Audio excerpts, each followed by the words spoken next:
Good morning. Good morning to one and all. I call the September 2019 meeting of the Board of Regents to order. Before we move to our first agenda item, I'll note that we will today be one regent short in terms of direct attendance, as Regent McMillan will not be able to join us. I understand he will be calling in. I don't know. Regent McMillan, are you on? I am present via phone. Very good. Thank you. So we have Regent McMillan here, and also before we begin, I do want to thank the staff for organizing the Fairview, UMF, and University of Minnesota dinner last night. That was an excellent event, and thank you very much. So we will begin today's meeting by recognizing our newest Regents professors. Professor Gable, President Gable, would you join me?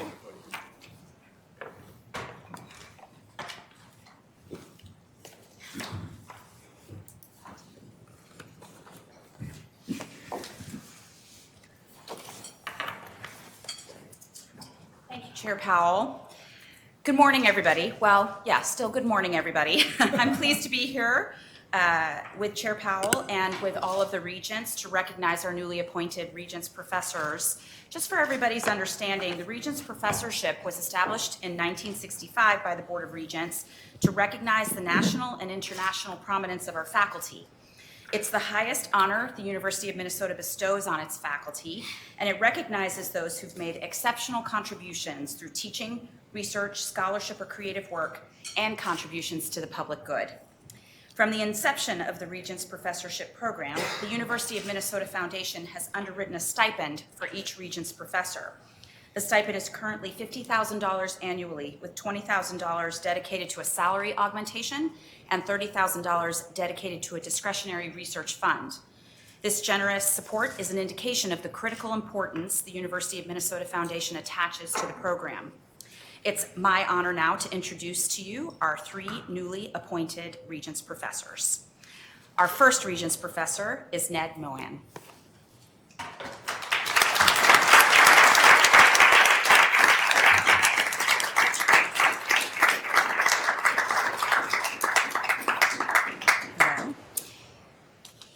Professor Mohan is a world-renowned research scientist and professor in the Department of Electrical and Computer Engineering in the College of Science and Engineering.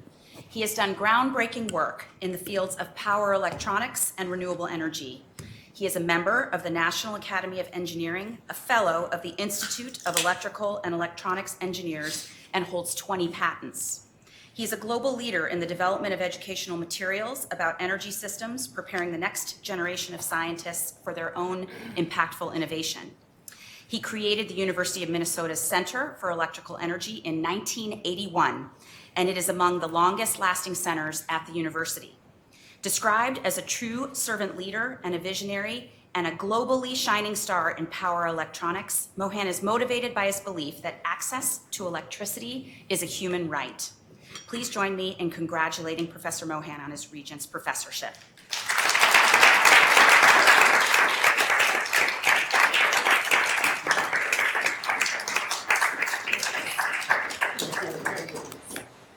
Okay, let's do one picture. We do one. We do one now. Okay.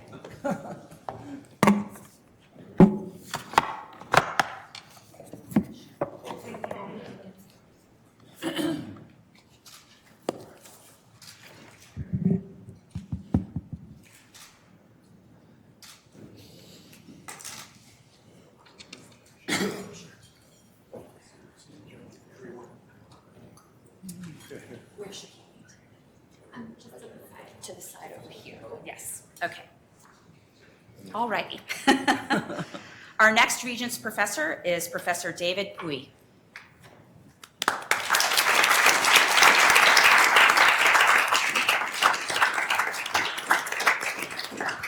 Professor Bowie is a distinguished McKnight University professor in the Department of Mechanical Engineering in the College of Science and Engineering. He's the director of the University of Minnesota's Particle Technology Laboratory, one of the leading small particle research centers in the country, as well as the Center for Filtration Research.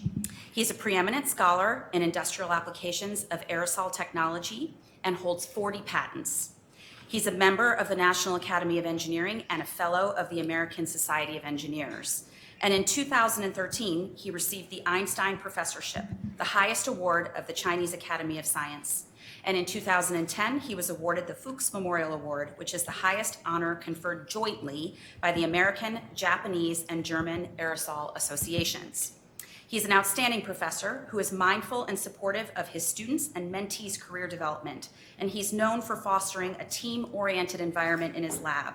Please join me in congratulating Professor David Pui on his Regents Professorship.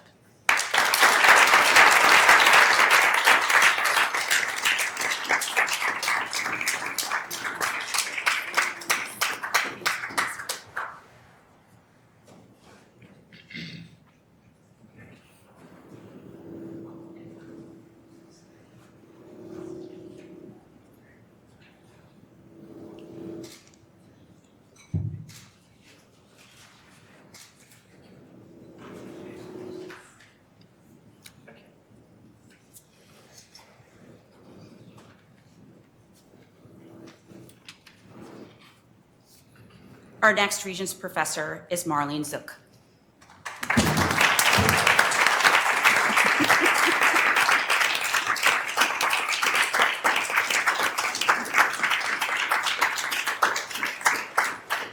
Professor Zook is an acclaimed scientist in the fields of animal behavior and evolutionary biology, and is a professor in the Department of Ecology, Evolution, and Behavior in the College of Biological Sciences, as well as the college's Associate Dean for Faculty.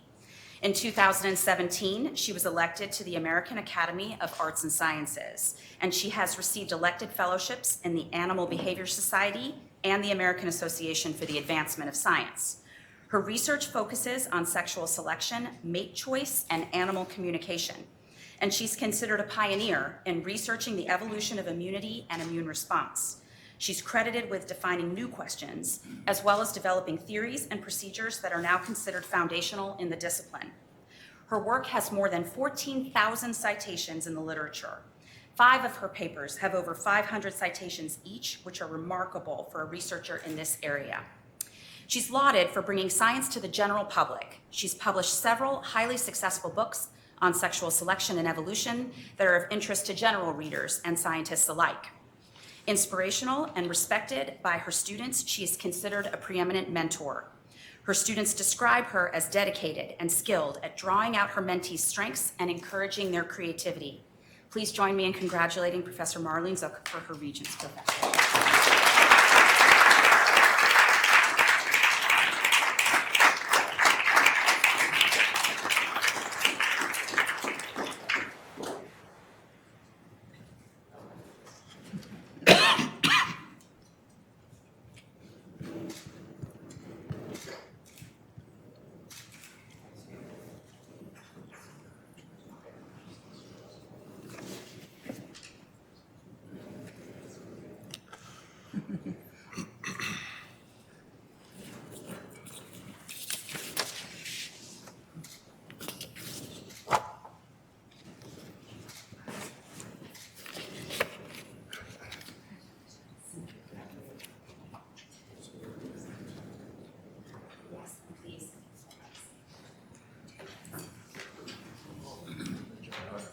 Let's give them one more round of applause, shall we?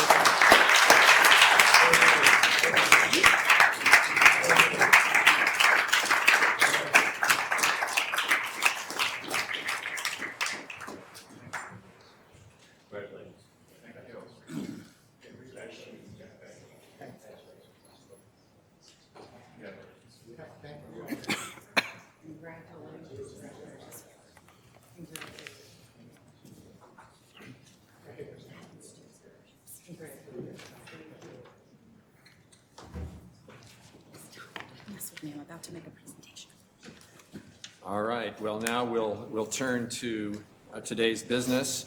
Our first item is approval of the July minutes. Is there a motion to approve the minutes? So moved. Is there a second? Second. It's been moved and seconded to approve the July minutes. Any discussion?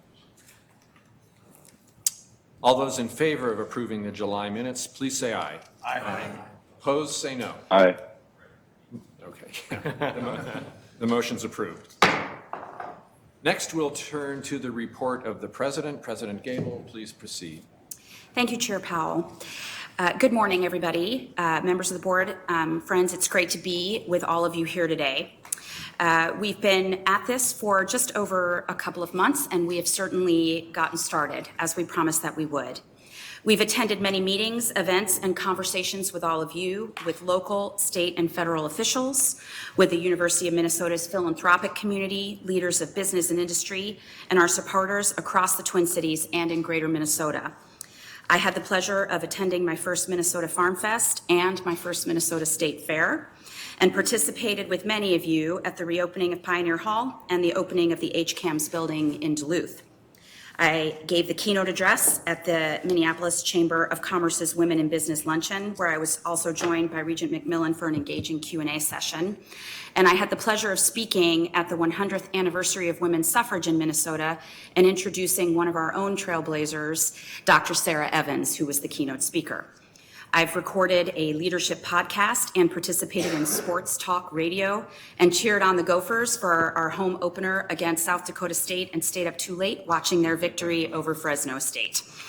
We've visited in Greater Minnesota from Alexandria to Kenyon to Worthington, meeting with local and community business leaders, our extension teams, and having the fun of participating in some of our favorite pastimes like local county fairs. And I would like to thank Regents Anderson, Svigum, and Simonson for their hospitality on these visits.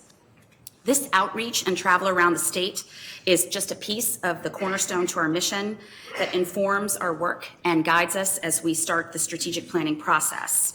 It also guides our work on behalf of the board's annual goal of defining the term for the University of Minnesota and taking inventory of all of our systems work around the state, which was an important charge to come out of our retreat in July. You said we needed to ask the question, and we're getting out there and asking and then aggregating the data so that we can come back to you with answers.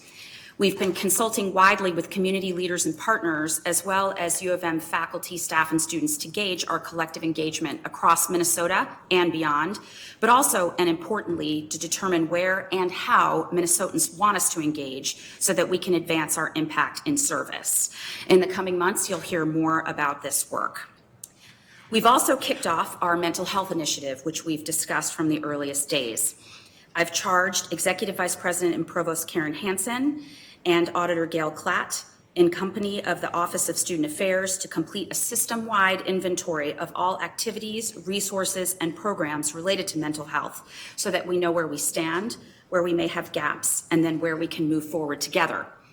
We need our best and brightest minds to focus on this issue because this is a national crisis, and as you are well aware, we're clearly positioned to be leaders in the area of student mental health, not only as servers and scholars, but on behalf of our students and our commitment to their success.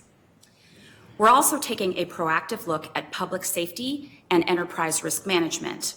We're looking at these functions so that we can be sure we're implementing best practices long before and proactively before any challenges occur.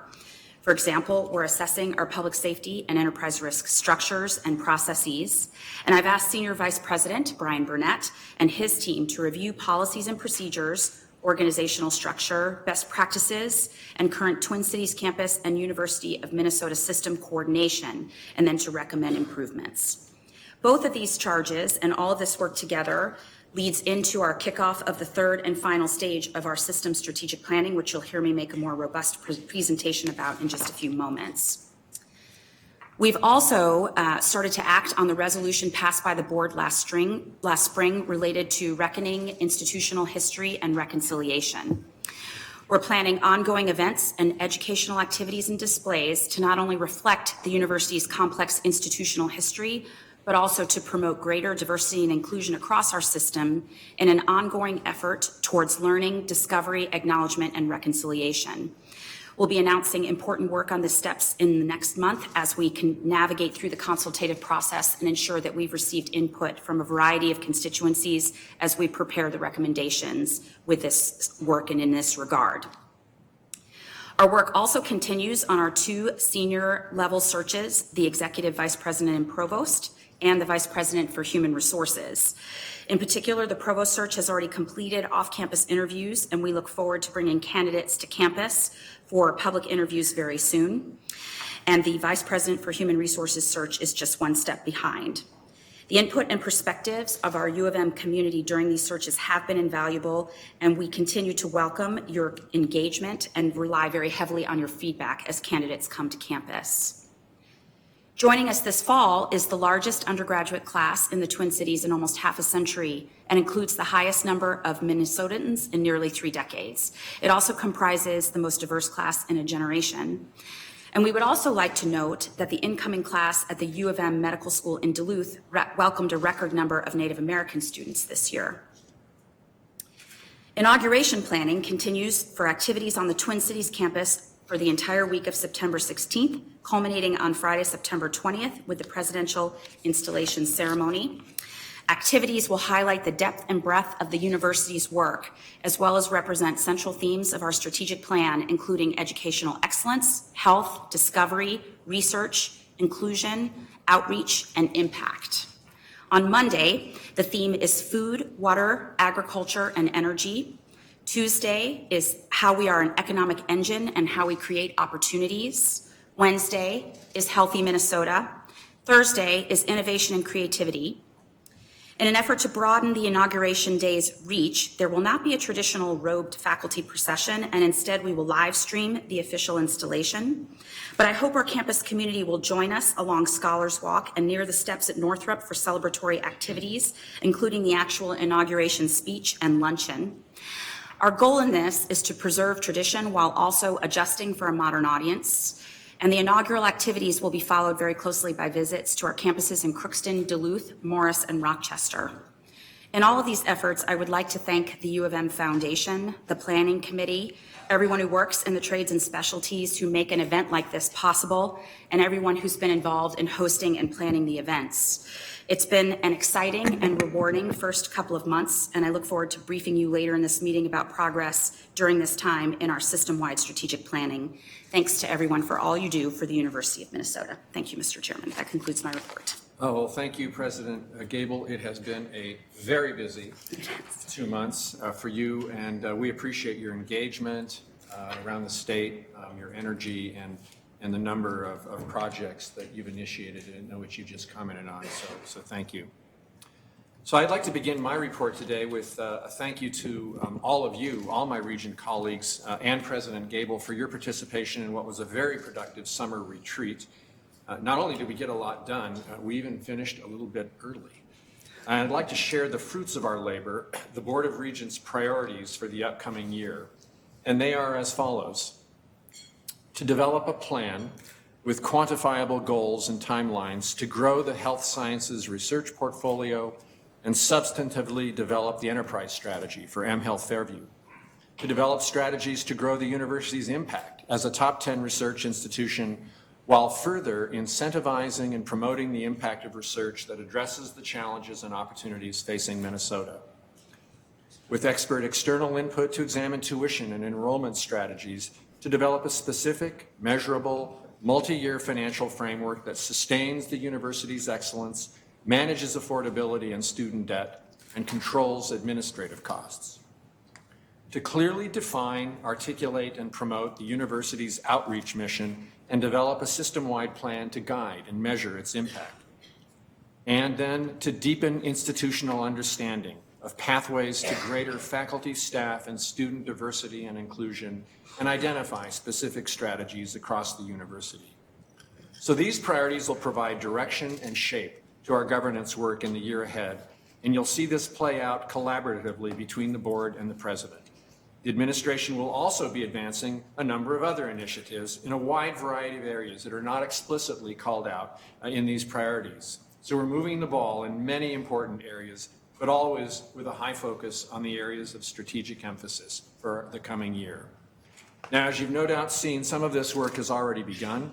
I'll highlight a couple of our September agenda items that relate to our priorities. Yesterday, in the Mission Fulfillment Committee, we discussed the outreach objectives and outcomes of the Bell Museum and Glensheen, a couple of shining stars, directly relate to our outreach objective. We'll have a deeper review of our outreach strategies early in the new calendar year. In the Finance and Operations Committee, the President's recommended 6-year capital plan and 2020 state capital request includes projects that support critical health sciences and research infrastructure, relating to our priority to advance the health sciences.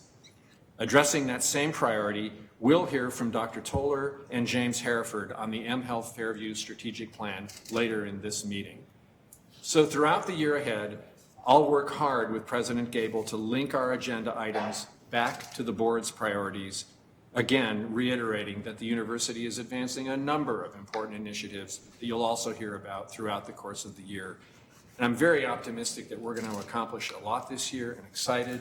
And I just want to thank all of you and fellow Regents for your dedication to the University of Minnesota in this important work.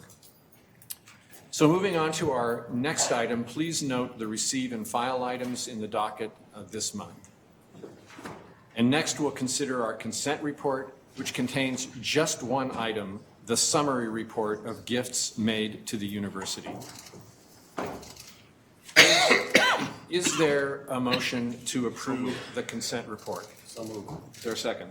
Second. It's been moved and seconded to approve the consent report. Is there any discussion? Okay, all those in favor of approving the consent report, please say aye. Aye.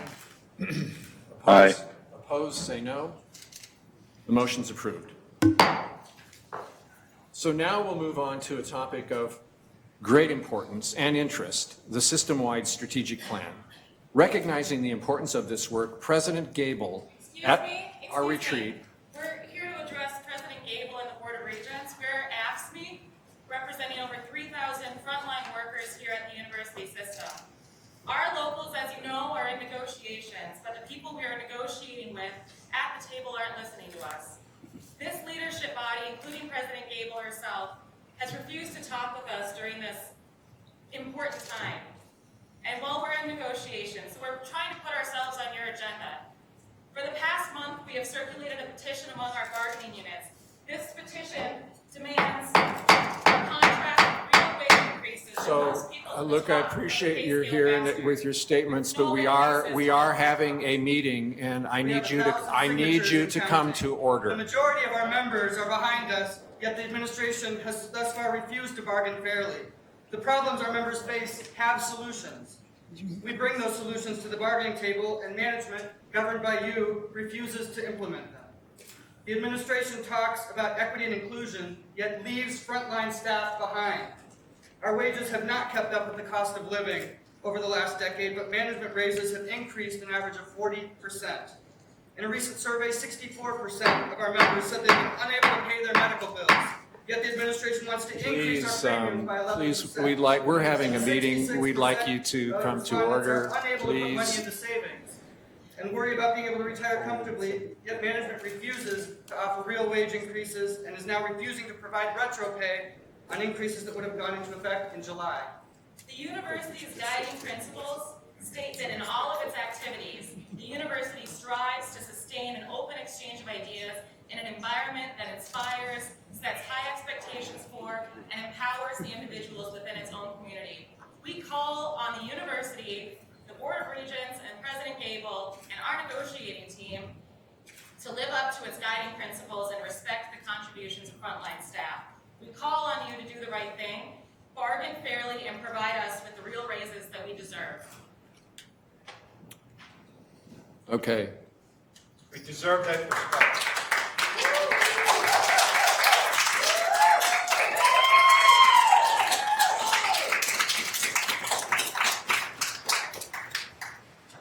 Okay. I'd like to return to the topic Raises that. and respect. When do we want it? Now. What do we want? Raises and respect. When do we want it? Now. What do we want? Raises and respect. When do we want it? Now. What do we want? Raises and respect.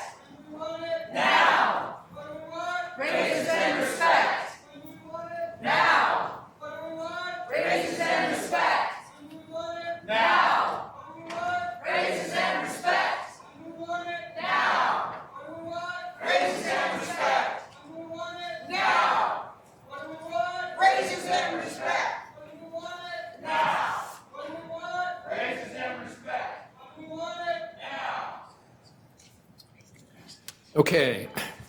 So we let's return to the regular order of the meeting, and I'll I'll begin again on the next topic, which is the overview of the system-wide strategic planning.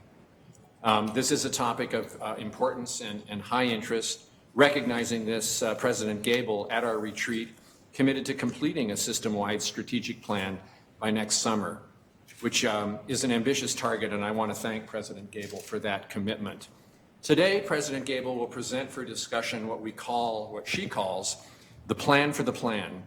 In other words, she'll present a roadmap for how we'll complete the work by next summer, and she'll highlight some of the key topics that the plan should cover. This is being presented today for your input and your feedback. With that introduction, let me turn the discussion over to President Gable. Thank you, Chair Powell, Vice Chair Swigum, and members of the board.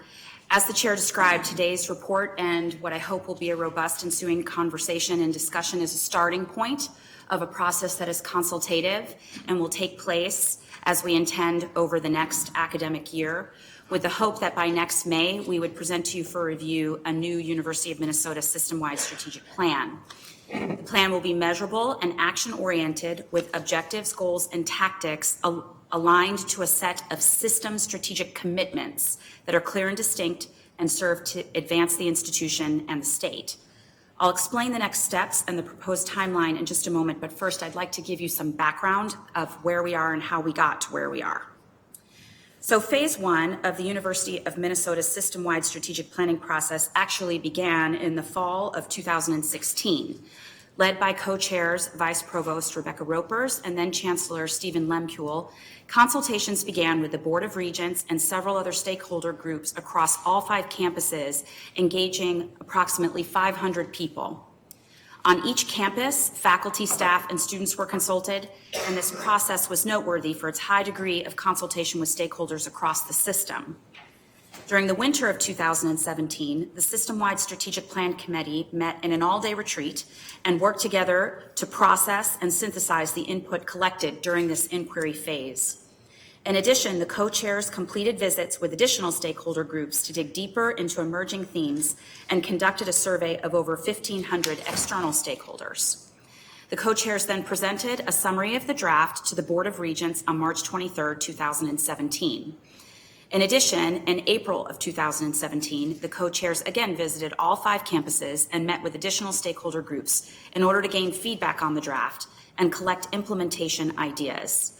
Collectively, this work led to what we have called the System-Wide Strategic Framework, which was adopted by the board in June of 2017, marking the end of the first phase of the planning process. Phase 2 of the system-wide strategic planning process then occurred during the 2017-18 fiscal year. In Phase 2, system priorities were determined in focus areas, aligning with the university's mission and the previously referred to system-wide strategic framework. These focus areas were teaching and learning, research and discovery, outreach and public service, medicine and health, and supporting the mission.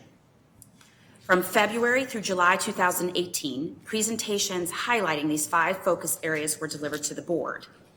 And at the September 2018 Board of Regents meeting, within the context of presidential transition, 1-year system-wide strategic priorities for 2018-19 were discussed and included some key elements of these 5 areas established during the previous 2017-18 fiscal year. These were the teaching and learning system priority, emphasizing system enrollment management; in the research and discovery system priority, addressing core and emerging needs across Minnesota; in the outreach and public service system priority, optimizing marketing and communications; in the medicine and health system priority, enhancing clinical partnerships; and lastly, in supporting the mission, optimizing resource use across the system. And this concluded Phase 2 of the strategic planning process. And now, as we mature through the transition, we are entering Phase 3 of the system-wide strategic planning process.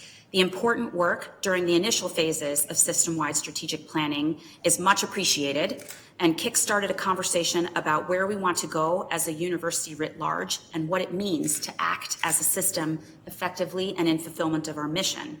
And we're very lucky that as we begin phase 3, we are not at a standing start, with appreciation for the work that Rebecca and Steve and their entire committee undertook, and all those who helped to consult widely and provide important feedback during those conversations.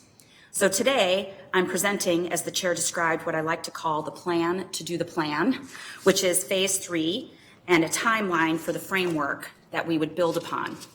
So to refresh the engagement that's already ongoing, but that has in some cases been taking place quite some time ago, we've consulted widely over these last couple of months with university leaders, faculty, staff, students, external supporters, and with members of the board to kick off phase 3.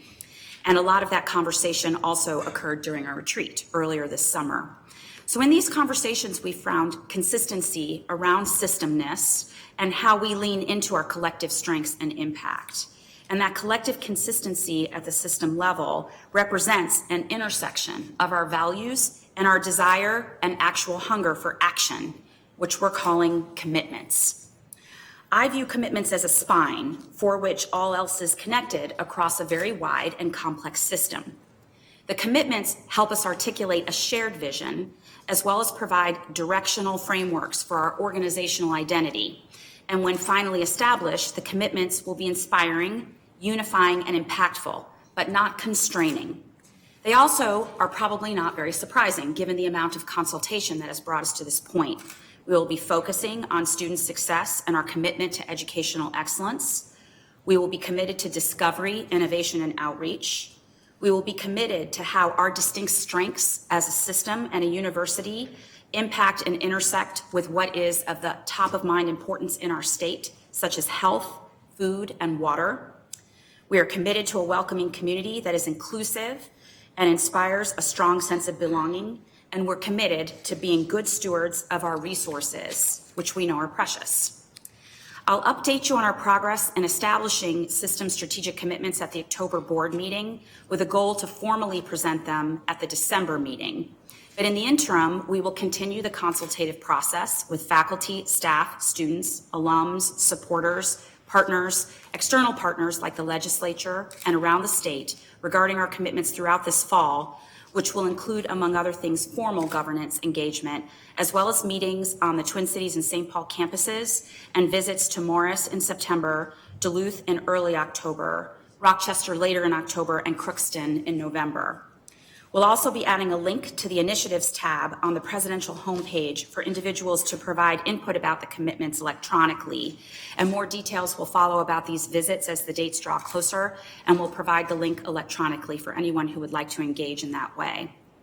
So after articulating these system commitments after this loop through the consultative process, we will turn our attention, as the clock ticks over to 2020, into how we will begin the plan for fulfilling the commitments. Accordingly, I'll be charging senior leaders to develop working groups to establish objectives, goals, and tactics that are measurable and action-oriented to align with these commitments. Senior leaders will present these goals and objectives to the board throughout the spring 2020 season. And moreover, units across our university committee and community who have also developed strategic plans or are in the process already of developing a strategic plan will describe how their work aligns with the commitments. For those with plans in place, the next step for them in the planning process will be describing their overlay, or if you will, an executive summary that highlights how what they're currently doing aligns today with these commitments, where their connectedness is. In addition, I will provide system-wide strategic planning updates to you at upcoming board meetings in October, December, February, and March. And ultimately, as we intend to progress through the system-wide strategic plan for your review and discussion at the May 2020 board meeting with board action in June, ideally, while the timing isn't perfect, we would have insights from this process as we go through the budget decisions later this spring. Lastly, following this plan and as the next step, the hope is that we would initiate a process to review and refresh our maroon and gold measures, likely at the Board of Regents retreat next July. So at this point, I'll stop with our plan to do the plan and its description and open the floor. If there's any desire to discuss, Mr. Chairman, that concludes my report. I suspect there is a desire to discuss this. Thank you, President Gable. So we will turn it over to the board for questions and comments for President Gable.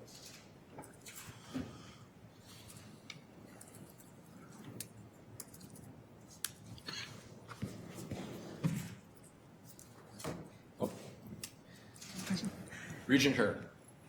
Mr. Chair, President Gable, very, very excited. And Mr. Chair, the way that you presented what we talked about at our July retreat, it's wonderful. So I'm all in.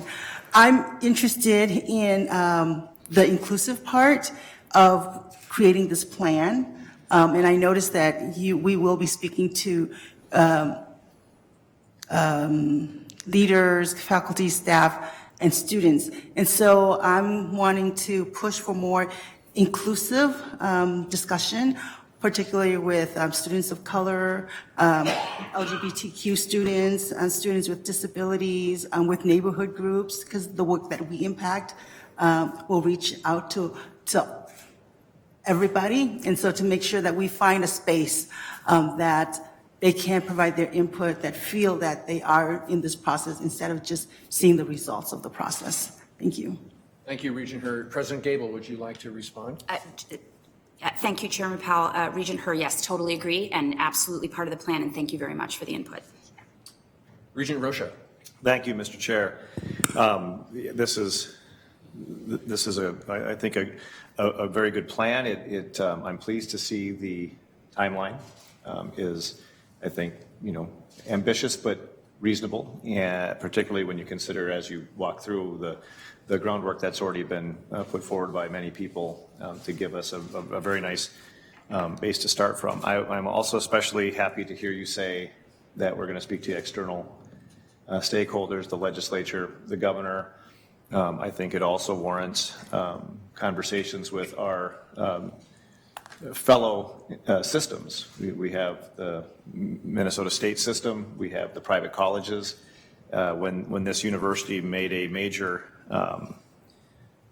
renewal of itself about going on 30 years ago, that interaction with the other systems and understanding how we interplay with what they provide, I think, was really important for ensuring that the university uses these resources as efficiently, and we're not sort of just duplicating what other institutions are doing. I don't know if we've had a conversation like that as a state in a while, but certainly having that understanding of where we fit within that system. That doesn't mean we cede our ability to control our mission to anyone, but just that we move forward with that understanding.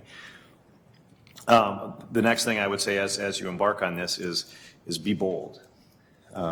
Be bold that I'm not that I've heard anything to suggest this is the case, but I would certainly be disappointed if we ended up with just a description of where we are. I mean, this is where we want to go. And this is an opportunity for our system campuses and programs, I think, to really stand out and identify, where they're going to go, what they're going to be, but that's a two-part conversation. This is sort of where they are, what they can do, and then we have to look and say, as a system, how does that best serve the state, and do we need to push a little bit here and there? The final thing I'll say, and there's so much to say, and I see we'll have plenty of opportunities to continue to refine. But ultimately, what I'm hoping the result provides is a guide for how we direct resources.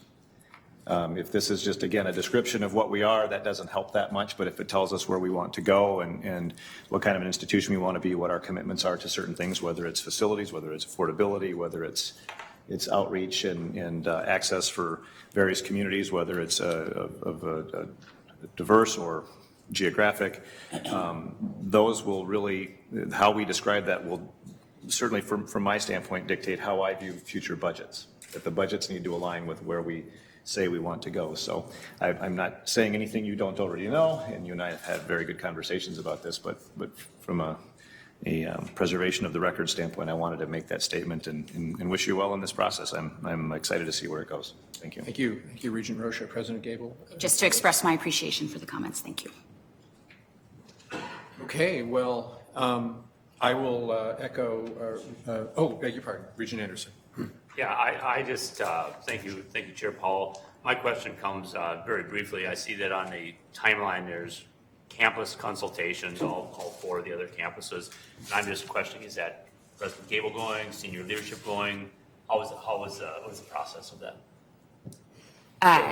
Chair Powell, Regent Anderson, for the first group of meetings in the fall, I will be there personally, and we will re-gauge after we have those meetings to see what the most effective way is to loop in the campuses. Of course, we have the chancellors here on a regular basis with regularly scheduled meetings, and in consultation with them, we would probably determine the best way to continue the process of receiving feedback from each campus to keep it moving without necessarily being we'll say, burdened, for lack of a better word, by some of the complexities of my personal calendar. Thank you. Regent Hsu. Thank you, Chair Powell. This has been a very long process. It has been extended numerous times because of various issues related to the process, I believe, and I want to make sure you have a true accounting of the history of this going back to its beginning. And I want to also make sure, as we've discussed in the past, that we're not going to end up with something that looks a lot like what we had 2 years ago, which was not eventually approved. So what do I mean by that? I'm impressed with the timing, because I was a little bit afraid we would be going through another budget cycle without an idea of what our strategic direction would be. I'm hoping that we have the boldness that Regent Rocha had addressed. And what does that mean? That means to me some things that haven't occurred in the strategic. When you have no strategic plan, you have a bunch of people trying to create their own strategic plans at their own levels, at the colleges or campuses or whatever. And what we saw is that there are some things that we could have done as a university that were not done because they were probably too big or above the pay grade, so to speak, of those people who were working on them at the time. One of those is online learning. We checked the box and said, oh, we're doing online learning at Crookston, and then, kind of dabbled and did some things. And, as long as I've been on the board, I was told that, well, we are a place-based institution, place-based learning institution, and therefore online really, we're going to leave that to other people. Well, I think that was a mistake, and I think we need to be bold when we look at that. In terms of our mission, I think online learning is definitely part of our mission, because our mission is to educate Minnesotans, and we can educate more Minnesotans with online initiatives. Well, the other thing that I think we need to make sure of is that we have a roadmap in terms of where our investment should go. And as you may have noted, in the last couple days, yesterday, so to speak, there were many discussions about strategic ideas and things that we'd never talked about before. Not that they're wrong, but the fact that those are coming up kind of at the last second here, and with, obviously, requests for funding also put us in a significant, strange situation, I think. And lastly, I would say we've had issues with some of our colleges and campuses, and how are those going to be solved in this strategic planning process? We've seen a significant amount of investment go into our law school, which you've all heard me talk about in the past. Significant future appropriations to the law school, I think, need to be looked at and scrutinized in the strategic planning. So what I'm saying is that I hope we're not just going to stitch together a strategic plan based on what everybody else has already decided their strategic plans are going to be. And I'll wait and see what the outcome is, but I haven't seen anything to show me that there's anything different that's happening in this next phase in phase 3 as opposed to phase 1. So I just would like to see something different. Thank you, Regent Hsu. President Gable? Thank you for the feedback. As we bring the presentations forward, Regent Hsu, we would be expecting this to be a next phase, but that's why we're bringing it forward so many times for input, so that if we're not meeting expectations in an interim point, we would have plenty of, well, I don't know about plenty, we would have margin to make edits and loop back through a consultative process in order to meet expectations of the board. Thank you. Regent Kenyana.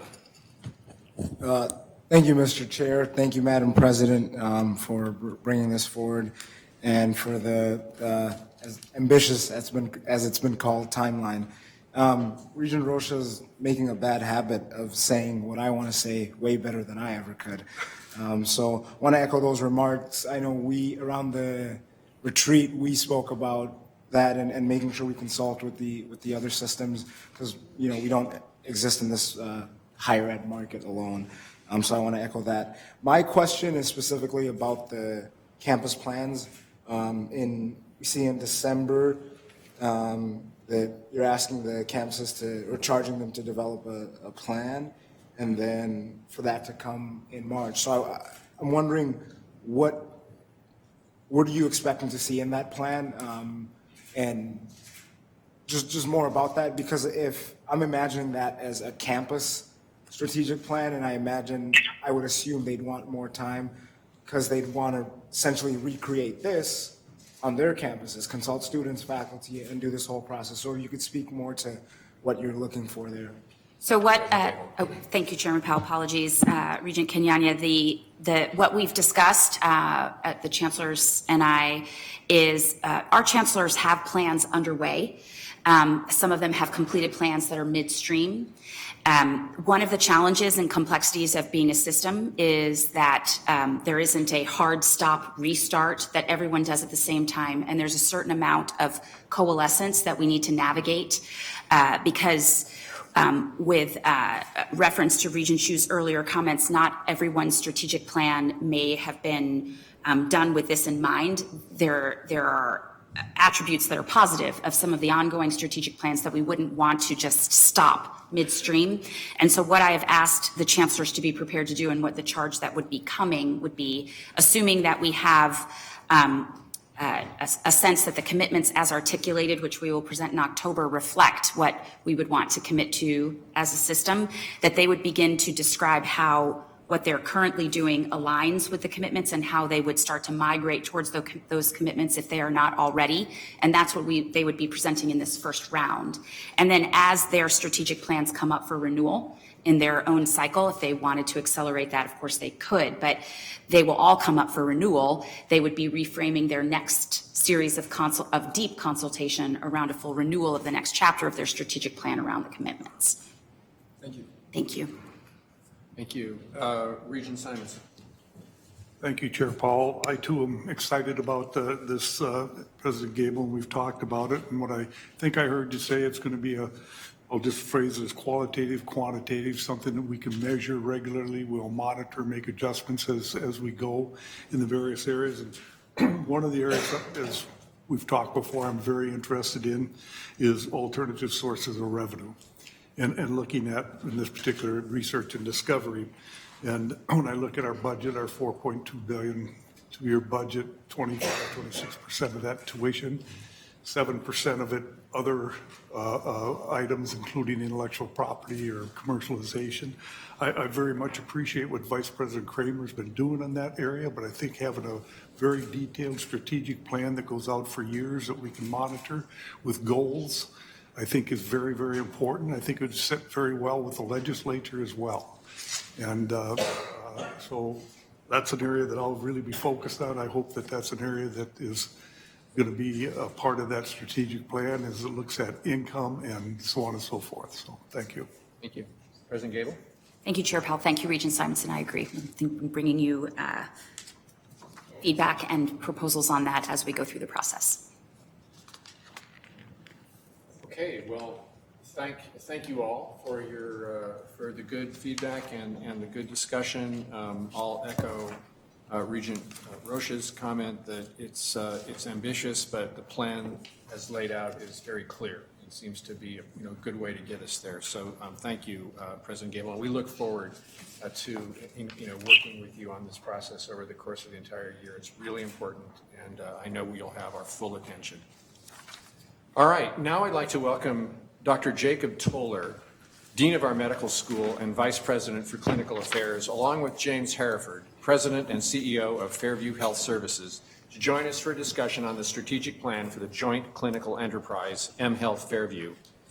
We are very fortunate to have these two gentlemen leading the efforts on mHealth Fairview. We all know the passion that Dr. Toller brings to his work every day and his dedication to the success of the medical school, but some of us may be less familiar with Mr. Hereford.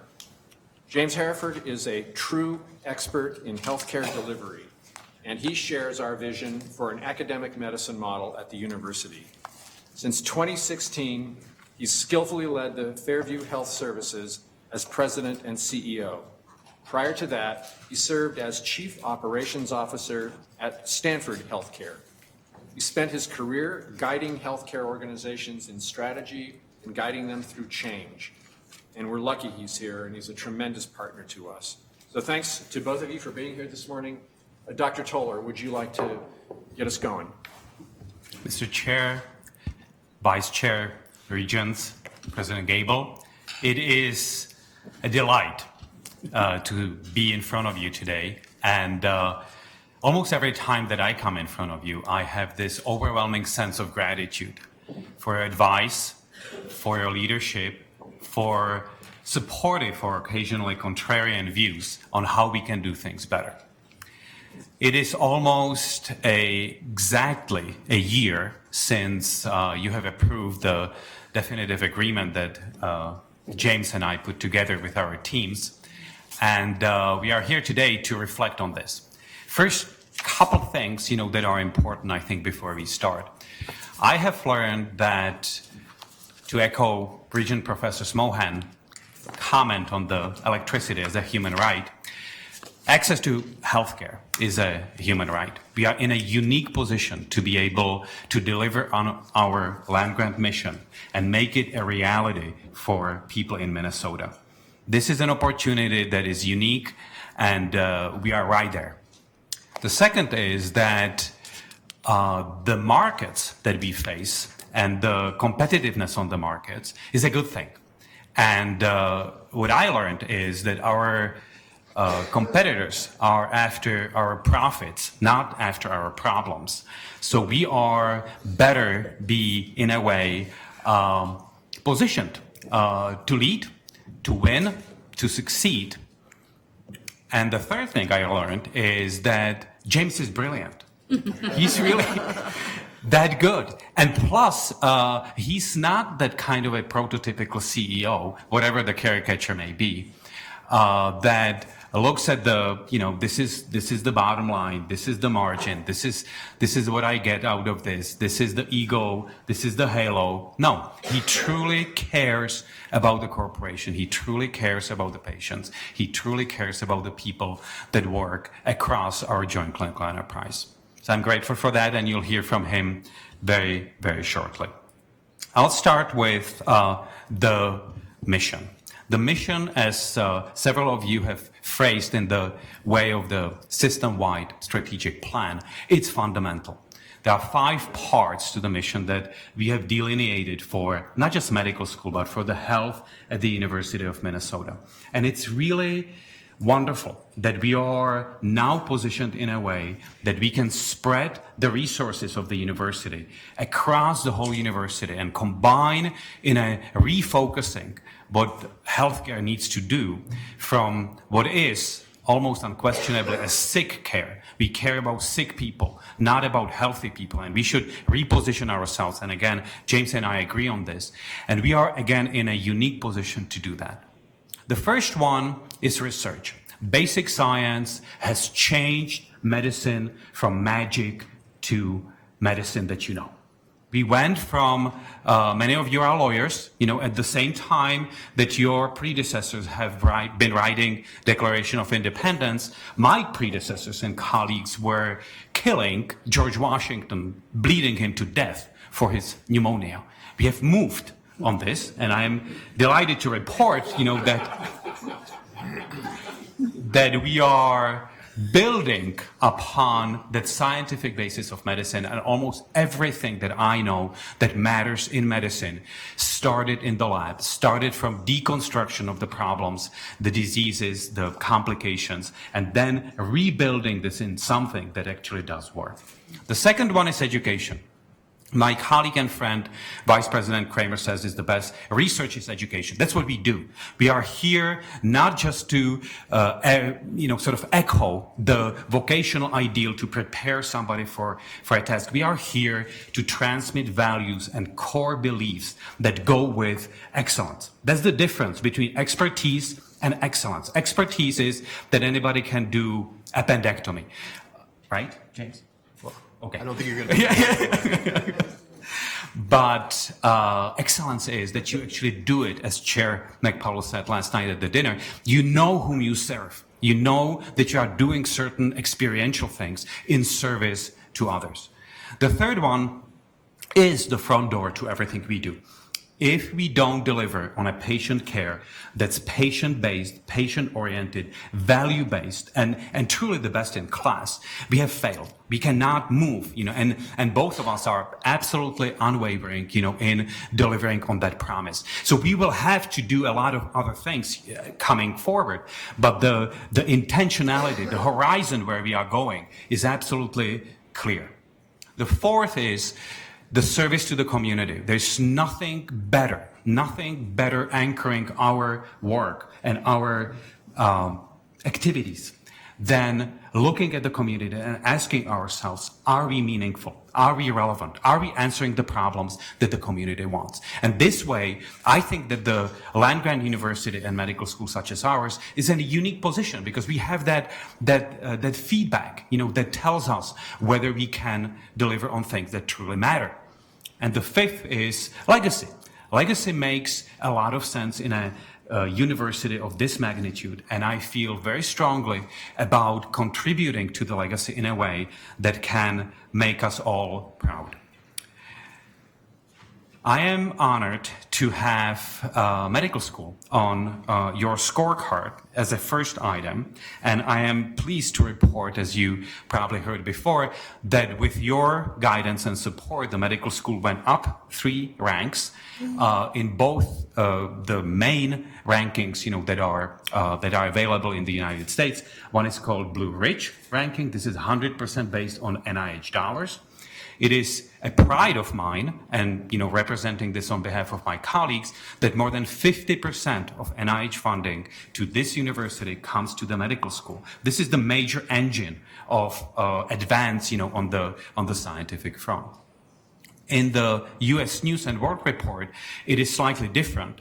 It includes the educational measures, how we provide for our students, how good are we at transmitting the values that I mentioned before, and as well on reputation. And we are, if I may say this, shameless in, making obvious what the best version of our medical school and my faculty is. And we have been a little remiss, I think, in the past for Minnesota Nice, whatever you're going to call this, not to do this as proactively as others do. And I think it's very important to highlight, what is it, that we do so well. And based on that, then we can base, where we are going.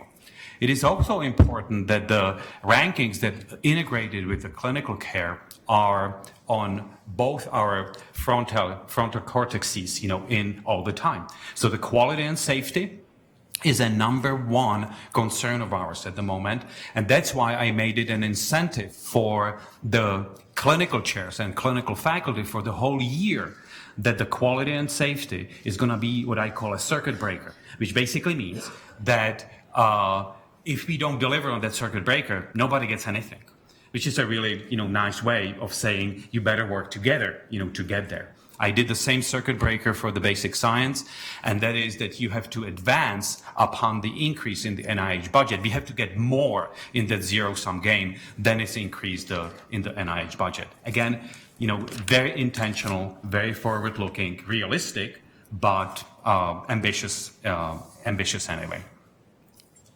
I am grateful to this board and leadership of the university for the reorganization of Academic Health Center.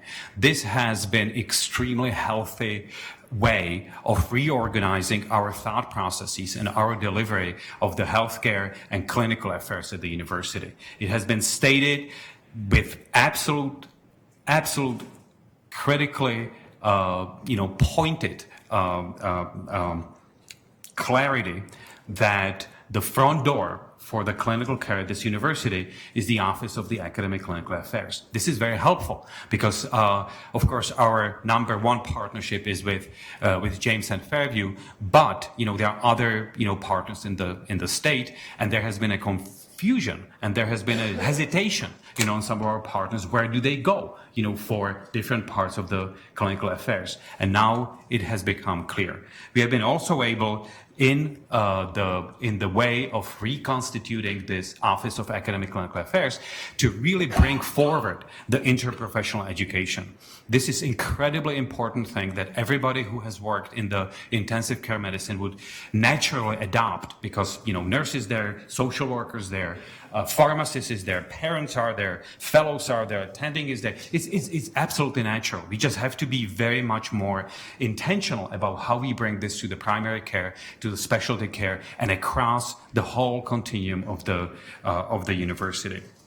And I am grateful to this board, for supporting the HSAC, the Science and Education Building that we will open next year, which is going to be a prime example of how to do teaching in a different way that we have done before. Medicine, among other things, is a show and tell. You cannot be a good physician or a nurse or a pharmacist until you have a role model and see somebody do it. And you cannot get it from textbooks. You cannot get it from online learning alone. You have to see it. And that's why the 2 floors of the HSAC are dedicated to simulation. Because I have seen many times people at the code situation, at the emergency, crash or something, emergency room admission, they freeze. They're smart. They're educated. They passed all the tests, but they freeze. You need almost an athletic correlate to the muscle memory in your mind to be able to start working in the team. So this interprofessional education is going to be another advance that this university will bring to the students at this university and the trainees across the spectrum. In the Office of Academic Clinical Affairs, we have 10 centers. 2 most prominent ones are the Masonic Cancer Center. We have renewed our grant last year. We are very proud of it. It's a select group in the United States of the cancer centers that are accredited. I'm grateful to James Herford for supporting it from the system level as well. Cancer, as we will talk about in a minute, is one of the priorities for the system, for the medical school, and for mankind, I would say, at this time. The second one is the Clinical and Translational Science Institute, which again, there are select few in the United States that have secured this funding. We have been able to renew this funding as well last year, and that's where we delivered to the whole state of Minnesota. This is really important. This is not about, and I'm passionate about basic science, you know that, but this is not about basic science. This is about how you grab the basic science and you bring it to somebody's operating room, somebody's clinic visit, somebody's home, and really make some meaningful delivery. So this dovetails with our absolutely unquestionably direct path to the rural Minnesota, and to really make sure that we are giving the same treatment people that live in all parts of the state as we do in the metro. the strategic priorities are very obvious, and it heartens me that they are aligned very clearly with the Mr. Chair, what you mentioned as the Board of Regents priorities. Because if I look at number one, it's growth, healthcare, health sciences research, and Health Fairview. Obviously, this is where medicine and health is. Top 10 research institutions, as I said, we contribute quite significantly to that. Engagement and enrollment and tuition. Our students, I'm glad that President Gable mentioned our 20% matriculation rate of American Indian students. There has been a work long in coming, very intentional over many, many years, creating a pipeline for these students to actually be successful at these positions. And of course, the outreach that we discussed and the diversity. Now, the magnitude of the responsibility, of course, is in part in our ability to be relevant for the training of the physician in the states of Minnesota. 70% of the physicians that take care of people in the state have been trained at our institution, and we are taking this extremely seriously. And as Regent Hare mentioned yesterday, we are incorporating the training at all the levels of practice and science. So that's where we are unique in the state, and I think good servants to the states.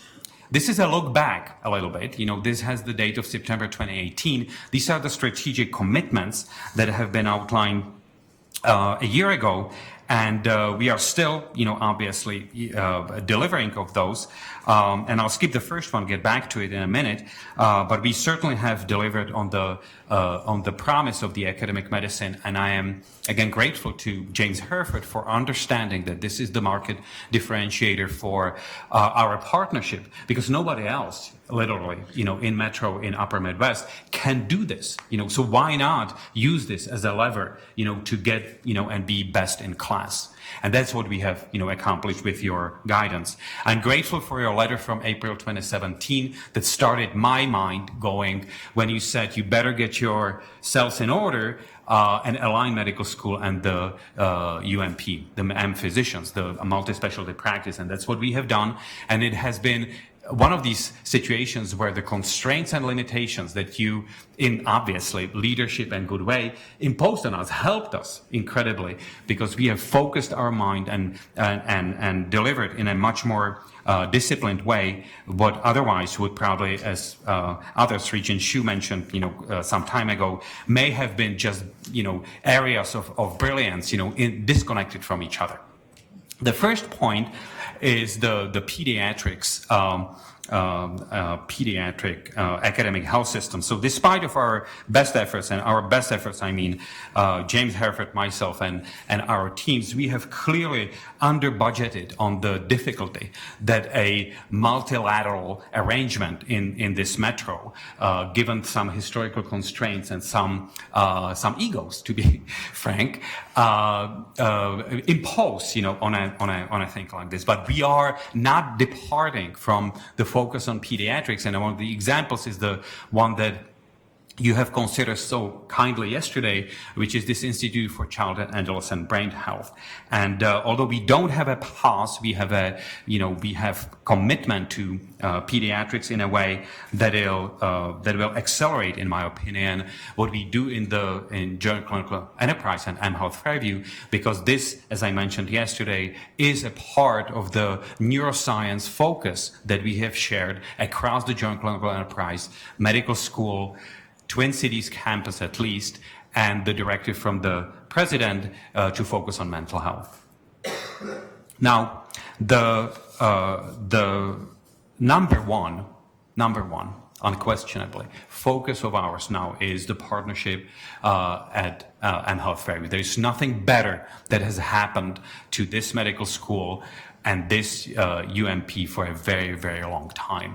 And you have been, some of you are historians of that uneasy relationship over more than 2 decades, that with essentially a gift of James Herford being at the leadership of the Fairview system, we were able to reformat in a way that it maximizes the resources, opens up opportunities that have not existed before, and enables us to retain and recruit the best physicians, nurses, pharmacists, in the nation to come here. We make it a fun place to work at, and we will lead this partnership in a way that it is going to be essential in the Midwest. It will have the partnerships that are necessary ingredient in getting that patient-centered care delivery, and ultimately it will create additional centers of excellence that we really need to be the magnet for us. So this is our brand. Brand is mHealth Fairview. Brand is quality and reliability. We are to be the place where people come for the best possible healthcare, and we will be reliable, and we will have the authority of the academic leadership at different layers of the matrix that we have designed, that you have seen before and you'll see in a minute again, so that we can grab that complexity of somebody who is ill and own that complexity for her, and actually not just figure that event, but also on the sort of have the longitudinal view of the patient's life. And that is something that we can very well get ahead of the pack, not just regionally, but nationally, because we are focusing on things that I don't think that others are as intentional on. One is the patient-centered care. The second one is being digital to the core. We are gonna be using the R&D of the university in our computer science, in the artificial intelligence, machine learning, to deploy telehealth, to deploy medicinized homes, to really be lighter on the assets, than we are now on brick and mortar, and more nimble and more responsive to what the patients know and want today. So this is where our core values are really focused. And I liked that when Mr. Chair, you mentioned last night that General Mills have core values. So I googled it. That's what we do today. So nourishing, quality, and safety. I would just twist it a little bit, and I would say flourishing. The old Greek, eudaimonia, and quality and safety. We are there. We are there with you. The foci of the joint strategic planning, which is something that we have undertaken with James together, are, again, being intentional, being vigilant, being very mindful of our limitations, and at the same time, our advances, our potentialities, because what we do, I think very dispassionately almost, we say the focus is that we will stop doing these three things. And that's why we will decant, treasure, territory, talent from there. And we will focus on these three that actually do make sense, because we are in a position to be the leaders. And they happen to be neuroscience, bioengineering, and cancer. So if you think of neuroscience, you and I, should think deep brain stimulation. This is our parents with Parkinson's disease, with anxiety, with depression, and only 10% of people who actually need that kind of treatment get it. And there's absolutely no way that we will give up this opportunity to be the first in the world, in this realm. The deep brain stimulation essentially is a pacemaker for the brain. These are the circuit disorders that disable people, shuffling gait, inability to speak, totally miserable. And you can turn it around, with this very intentional intervention, of which we are experts, not just nationally, but internationally, and have somebody from the season of suffering move to the life well lived. The second one is bioengineering. Our, Science College of Science and Engineering, Institute for Engineering and Medicine, is one of the best in the United States. There's absolutely no way that we would give up that interface, and that's why we have taken this, and it starts, from 60 years ago, from Earl Bachen's pacemaker, from the stents that have been, that have been developed here for the first time, to the bioprinting, and now bioprinting, not just medications that we can then track, how patients take them and when they take them, because compliance is a tremendous waste, in the medical industry, but also combining this with our ability to regenerate tissues and do bioprinting of tissues such as skin, liver, and this is total forefront. Again, I'm pointing to you, the areas where we are within reach of being the first in class, first, in the United States and internationally on behalf of the Minnesotans. And that's what the beauty of this is, that you deliver locally, but the impact is shared in other parts of the union and internationally. One example of that is, I just learned yesterday that our collaboration between the science and engineering and medical school came with a possibility to preserve a liver for 27 days. So I want you to step back and consider this. Most of everyone who is on the organ list in this United States will die waiting on that list. That is why my patients, and I was horrified as a resident when I realized that they are looking forward to Memorial Day weekend and Labor Day weekend, but not for the reasons that you and I do. They know that there is going to be an accident. They know that they're going to have a series of accidents, and they know that they have a chance to get a kidney, get a liver, get something like that. This changes it, because we can go and preserve that organ for much, much longer than we have ever had. The last focus is cancer. This is a function of age more than anything and lifestyle, but we will be faced with aging population in the United States and in Minnesota, and that's why we will see more cancers. We are in a unique position because we have started some of the interventions, being this in chemotherapy, in radiation, in oncological surgery, that started in the state of Minnesota and then were adopted elsewhere. We were also on the forefront of the cell, gene, and immune therapy. This is really important because everybody that that ever had a cancer treatment and needed chemotherapy and radiation therapy, they are living perhaps, with the side effects of that sort of a friendly fire, collateral damage of that intervention. What we are able to do for the first time in the history of medicine is to rebuild a cell as a drug that can go to the cancer and eliminate the cancer cells alone, not with the bystander effect that makes people sick, they lose their hair, and they have all sorts of different problems. And this CAR T therapy, this chimeric antigen T cell therapy, is one of the prominent foci of what James and I are looking to deliver to this university, to these patients, and to the community. It is also important that 2 days ago, Max Cooper was given a Lasker Award, which is in the biomedical science, the highest level you can get. And this is a colleague of ours who here in Minnesota has discovered the difference between T cell and B cell lymphocytes. These are, this is the same as transistor in engineering. This is like a benzene cycle, in chemistry. This is absolutely the basis of everything that you do in that particular field. What is nice, he's in his mid-80s, great guy, is that about 50% of people who get Laskers get Nobel. And so I'm going to be, waiting, for mid-October.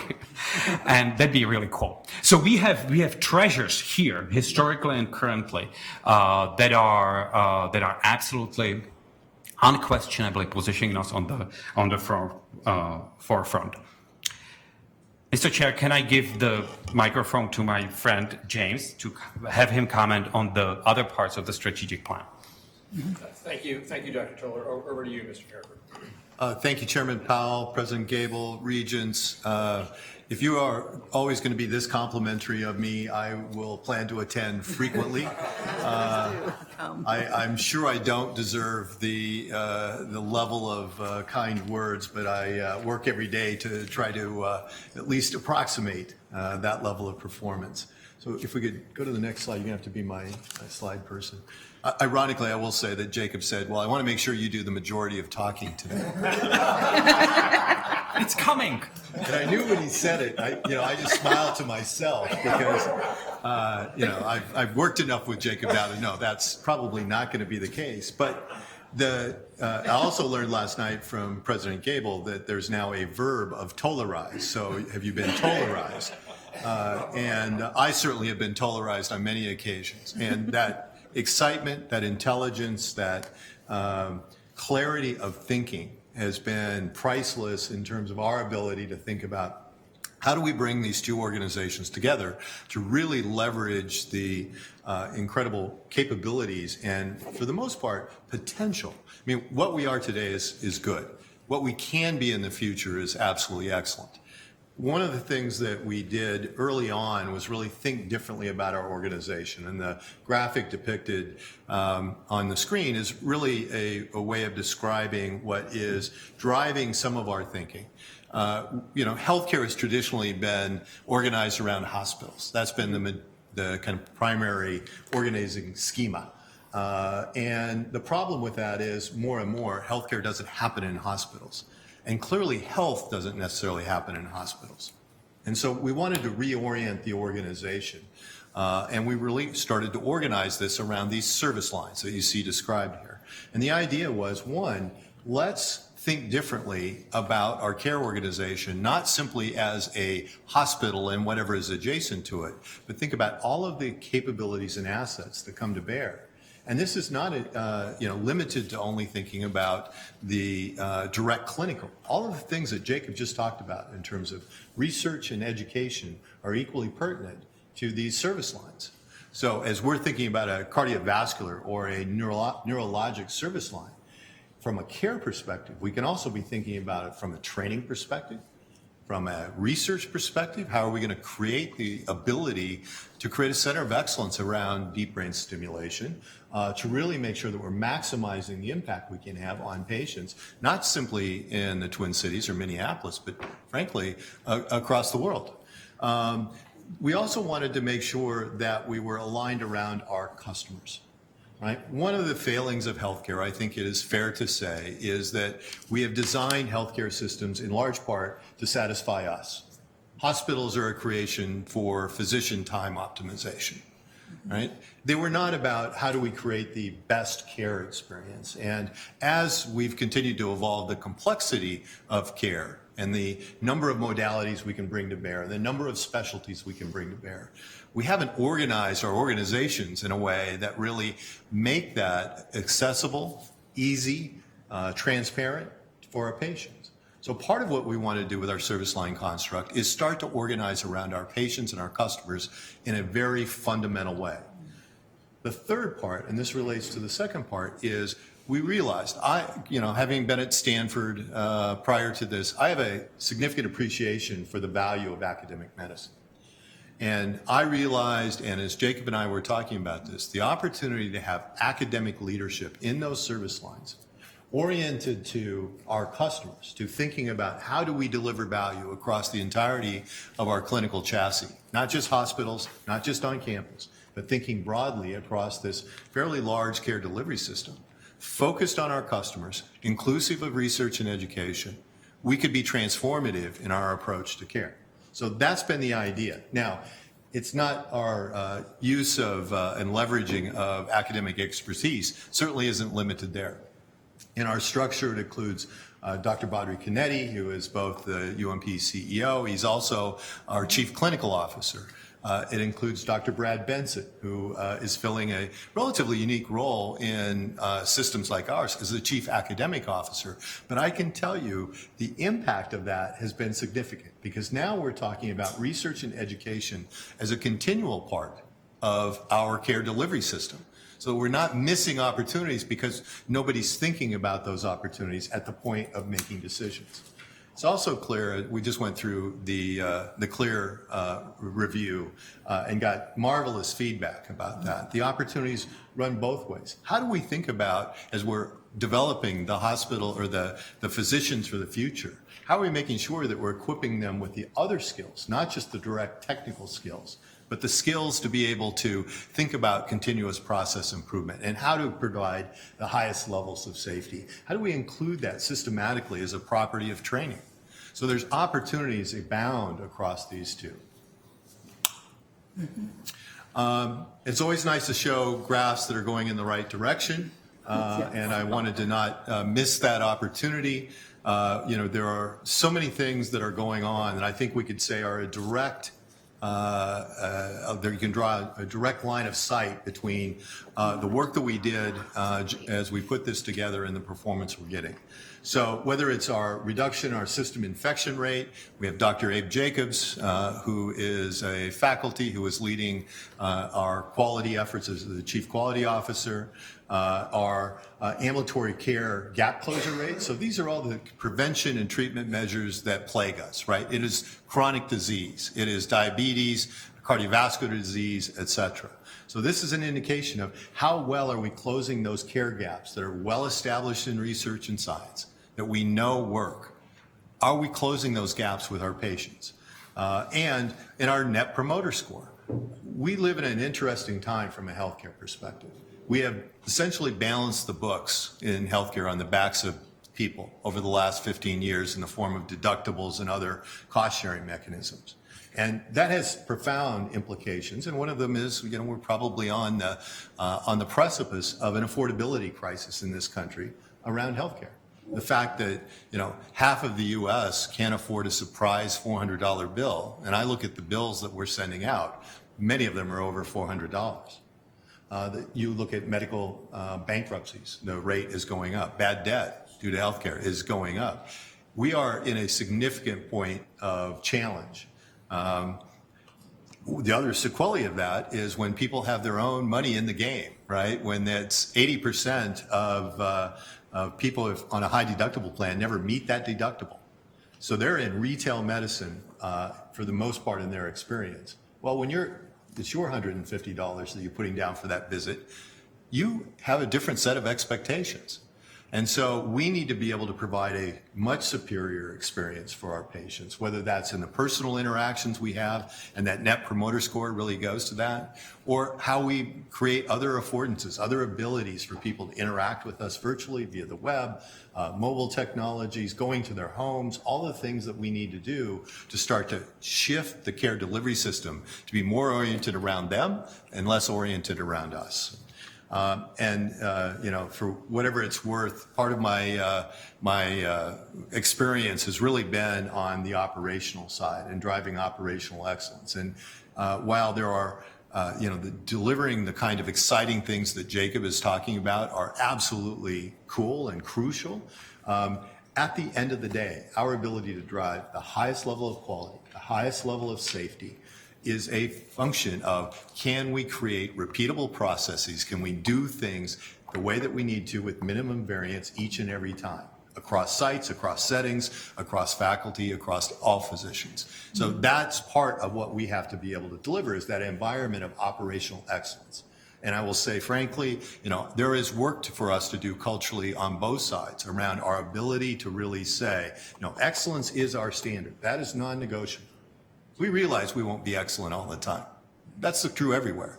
But the response to excellence, or the lack of excellence, can't be, oh, well, we did the best we could. It has to be a restlessness, a unsatisfaction with that, to say, no, we're still pursuing, we're still improving, we're still looking for that better way. And that's part of the environment that Jacob has been an invaluable partner to in terms of how he's propagated and reinforced those standards. And it's our work, in large part, over the next few years. And execution, I've talked about, the leadership of the dyads, while early, has started to form real value in our organization. The pairing of an academic physician and a executive administrator really working together. The operations, in large part, we are still working to get over our silos and really think much more systemically about what we do. And we have made great progress in that, but I will sit here and tell you there is a long way to go. We have made significant investments in our Health Transformation Center. I had recruited somebody that I'd worked with at Stanford, and when she arrived, one of the things that I asked her to do was, well, do a inventory of how many touch points, how many ways can you interact with our system to try to get something done. And Marlena quit counting at 680 different phone numbers and different websites and different ways to try to get the needs met. And so this Health Transformation Center is in part a way of, if you have a question, you have a need, there is one place to go. Now, are we all the way there? No. 680 touch points are not consolidated, but we've made great strides in this year. And at some point, it would be lovely. I'd love to invite the Regents and President Gable and others down to the Health Transformation Center. It's also creating a visibility across our system in terms of patient flows and where there are bottlenecks and how do we respond to that in a much more continuous way. And then we work every day on building our operating system and our ability to really be able to create, 35,000 people. That's who work in our collective organization. What we want to have is 35,000 people who are coming every day looking for ways to make us better, to find yet that next little step. That kind of learning organization, and again, I'd come back to Dr. Brad Benson's kind of effect he has had on the organization, because the way that he talks about all of what we do is about learning. And that's exactly how I think about our ability to be able to execute is, it's not there's a golden answer out there. You have to earn the right to be great, and you have to learn your way to be great. And that's the work that we have underway. Mr. Chair, take it from here. James. Dr. Toll, yep. I'm very good with protocol. Thank you, Mr. Chair. I'm trainable. Yes, the restlessness, we share this. This was well said, James, because you have to be dissatisfied, to do things, the way we have to do them. And my frustration originates from despair, hopelessness, helplessness of some of the patients that I serve and their families. And that is, again, the community measure, the community metric, that I mentioned at the beginning, because that, I think, is the fulfillment of the land grant mission. So are we done? Of course not. This is where James, again, and his brain is phenomenal in this partnership, because he brought the lean here, the flexible regimentation, the iterative process, the agile systems thinking, when you adapt and iterate, at all the processes. You look at the front line, at the people who actually do generate the value, and you learn from them. And that's where I think, the optimism around this is coming from. There is definitely the dictum of the operational excellence. There's no room for extra bureaucracy. There's no room for extra waste. And again, we will deliver on this. And I'm grateful to some of you here and behind me who've been secret shoppers in our hospitals and clinics. And okay. And yes, it starts from you pick up the phone, right? And then somebody answers, right? You hear 20 minutes of Schubert, nothing bad about Schubert, but then you get to somebody and to somebody, and this is totally fixable. This has been figured out, by Uber, by Amazon, by whomever. This is something that this is again within reach of ours, to get this fixed and get this done. And then, equally important part of the equation are the physicians, nurses, pharmacy, the professionals, because what we have now is this 4,000 keystrokes a day for a physician, which I'm speaking from personal experience. When I struggle with Epic, with the electronic health record, this is the low point of my day. This is unbelievable, because I sit there, I cannot figure out, where, and I love computers, I love artificial intelligence, cannot figure out where, how do I get to the next menu? And then I call for the help, and they say, click this key very quickly. And I do, and it works, which is even more dissatisfying than before. But the physician's well-being, you cannot have well taken care of patients and their families if you don't protect the physicians. It's obvious, right? So we have to focus on both parts of this. And James and I partnered on the Wellbeing Alliance as well. Dr. Rothenberger and Dr. Delaney and others, have partnered with us on this as well. So we are going at this from all directions. And at the medical school level, the students and well-being at the students, again, going to the President's Directive on Mental Health, this all comes together. And one component that I think, will lead the way where we are going. You already spoke about the Chief Academic Officer, Chief Quality Officer. This is really where we both see the alignment of the structure with the strategy, with the culture. The culture, as I mentioned last night, is I think, the best description for me is it provides for the failings of individuals. It creates a shared consciousness. What can be done in the operating room, what cannot? What can happen in the clinics, what cannot? How the patient flow is going to be done, how it should not be done.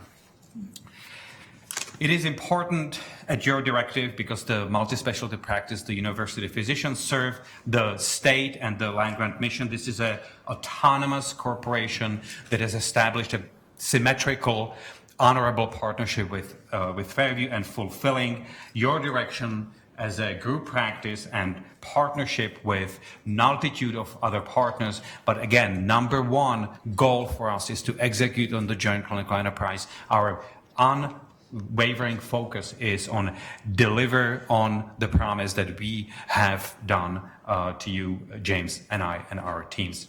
For the completeness sake, this is the list of other partnerships we have through the state. It is really important, that these are complementary. These are not competitive with anything that we have in mHealth Fairview. These will, in fact, be synergistic in many ways on the training, on the research, on the primary care, on the specialty care as well.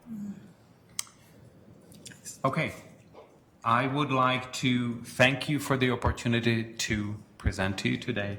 I think that we are living in exciting times, and with your leadership, with your ability to provide both the supportive and perhaps contrarian at times suggestions, we are here on your behalf to deliver to the university and to the community. I'm also grateful to President Gable, and when you listed, the different days of next week, the inauguration, health is every single one of them, like food and water, right? Food pharmacies. The second one, economic engine, that's what we are. Health is sort of obvious. And diversity is a passion of mine, and we fit in all of that. Yes. We'd like to thank everyone, and James and I would be happy to answer any questions. Okay, well, look, thank you, gentlemen, for that very comprehensive overview of where we are and our goals and strategies going forward. Before I open it up for questions, I think President Gable would like to have a few words. Yeah, thank you, Mr. Chairman. Thank you, presenters. I wanted to say two things. One is that for the benefit of the board, this is the sort of thing that we would start to see more of, that there would be an aggregate discussion around strategic planning with presentations by people who would lead in specific areas or be presenting specific goals that they would be executing upon in order to help the system as a whole fulfill its commitments. It's a little bumpy in the beginning, just operationally as we get this rolling, but just as a matter of operational identification. But putting that to the side, I want to thank the presenters because this partnership is why we can make a commitment as a system to leading in health, broadly speaking, and I'm very excited about what has happened up to this point. I'm very excited about the future, and I'm very grateful to Fairview for working with us in this way, because not only do I think this benefits our students and our faculty, but this is cornerstone to how we fulfill our mission to serve the state. So thank you, gentlemen.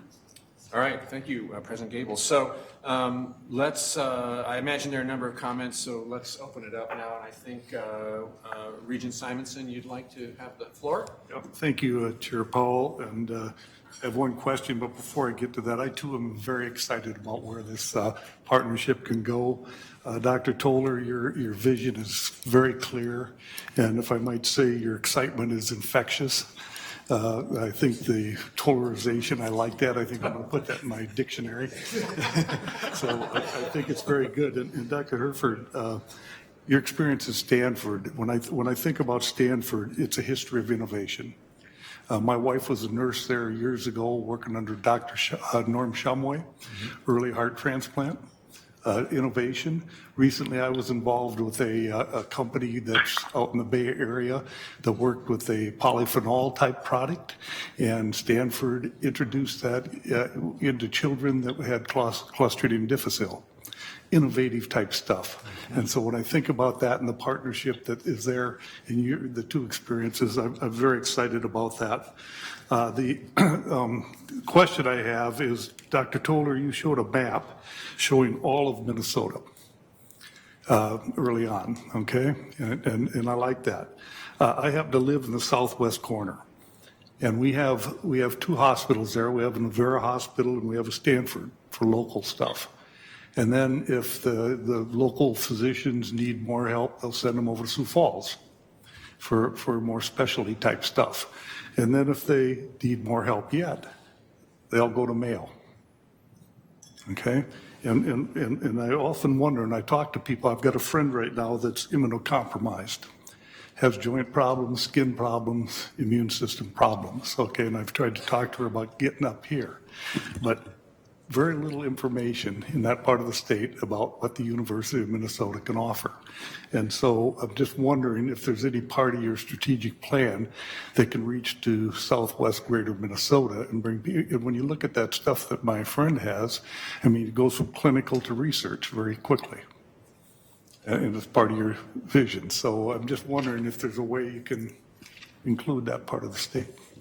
Mr. Chair, Regent Simonson, very good. This is, we need to be pushed, James and I, on all of these things. Southwest, has obviously the Sanford, strategy, and they have traditionally been doing the referrals the way you say. I say that we win by attraction and invitation. Not, just the zero-sum, fights and, ego-driven, policies. What we're going to do is, we will showcase the centers of excellence in a way that is going to be impossible for Southwest corner or any other part of the state, or for that matter, Midwest, not to consider, coming down here to the University of Minnesota.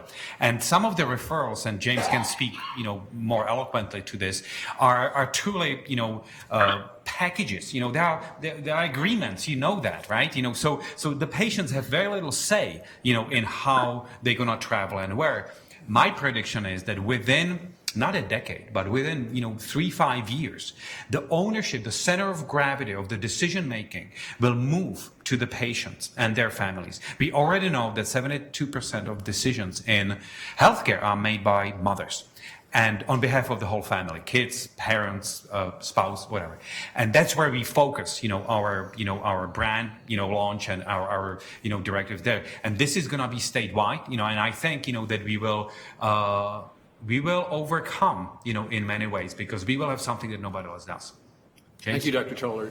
Mr. Hereford, would you like to add anything? Or Regent Simonson, the only thing I would add is, to echo Jacob's point, excellence wins out. Excuse me. To be able to provide a level of capability, a level of excellence that others can't, that needs to be combined with a couple of other elements. One is we can't be shy about talking about what we're good at, and we have been. We also have to be roll up our sleeves and work at going out there, because so many of those relationships are built physician to physician. We have to go build relationships, let people know, because often it comes down to a kind of reflexive action. Oh, send them to X. And we need to be sure that we're putting our best message, developing our best capabilities, and then developing our best message to build those relationships. Thank you. Regent Beeson. Thank you, Mr. Chair. Mr. Hereford, a lot of what you've talked about is inwardly focused in terms of alignment and efficiency and standardization, training and everything. But, the world, as you know, doesn't stand still. And we are in a hyper market competitively with a fixed amount of money going for healthcare. And so I want to get your sense and your philosophy without going into your war room about what our growth strategy is, what Fairview's growth strategy is, what ours is together. But it's going to involve mergers and acquisitions. I mean, there's going to be winners and losers. There's going to be survivors. There'll be people that are going to disappear. And we have to, as you know, we have to be, we are a player. You bought Health East not long ago. I viewed that as a really strategic move. But what's your view on growth, top line growth? Because a lot of this is going to be, there has to be a scale to it. And you showed the map of partnerships. Relationships create partnerships. Partnerships create alliances. Alliances create acquisitions. So do you approach it from a relationship standpoint, or I'm rambling a little bit, but I want you to talk about the outside competition world that you're dealing with? Thank you, Regent Beeson. So it's a great question. You're absolutely right. There's an element that requires us to be inwardly focused, but we also can't be the best buggy whip factory in the world, right? We have to also be relevant and be thinking about the externalities, because it's not simply the care delivery systems anymore. If you follow the headlines, it's CVS, Aetna, it's Walmart, it's Amazon. Everybody is looking at this level of GDP that we consume in healthcare and saying, well, that's a nice top-line revenue growth for us. So I think it really comes down to three things. One is we do have to get our cost structure down, right? Because you are right, there is a limited number of net new revenue dollars coming into healthcare. And so in part, it's going to be how do we leverage those revenue dollars effectively? But part of that will then be, can you get bigger? Can you create economies of scale across other systems? We launched an effort, and Jacob's been centered to that, around assessing what those potential strategic partnerships are in the upper Midwest, and how do we think about that, and are there other kinds of collaborations we can do? The third part is around healthcare is such a funny thing, right? We have the payers in the middle of the consumers and us. And the basic mechanism now is, the payers take their 15 to 20% off the top, and then we deal with everything that's left of that. And if, we're lucky, we get some risk arrangements and can achieve that whole 80%. Getting upstream on those premium dollars are going to be critical, right? Because we have to be able to think about, and especially I think in the world that is going to continue to evolve, our ability to influence health. Not simply, as Jacob puts it, be about sick care, but be about health care. And that's why I'm so excited about the brand. The most prominent thing besides the Block M in that brand is health. And our ability to get upstream in that is the premium dollar is crucial to that, because otherwise we end up cannibalizing our own revenue stream. If we do the smart things, too often it's decreasing of our revenue because we're in this fee-for-service world. And so we're looking at a number of different ways of growing the health plan side of our business, as well as potential strategic relationships there to change those mechanics. Thank you, Mr. Hereford. Other questions? Regent Hsu. Thank you. I beg your pardon. I'll come back. Regent McMillan, I believe you were next in the queue. Are you on the line? I am on the line. Okay, Thank you. We can hear you Sure well. where I was Please go ahead with your question. To be honest. All right. Thank you, Chair Powell. Three thoughts here, 2 comments and 1 question. And the thoughts are broken into 2 parts, some observations about historical perspective, a current view, and then I have a question on partnerships that Regent Beeson just scratched to a couple of efforts of. But the historical perspective here is just one of great admiration for how far this has come. And if I think about key dates, there was a March of 2017 retreat up in Cloquet the board had, and there were some key elements that Jacob Tolar mentioned about what came out of that.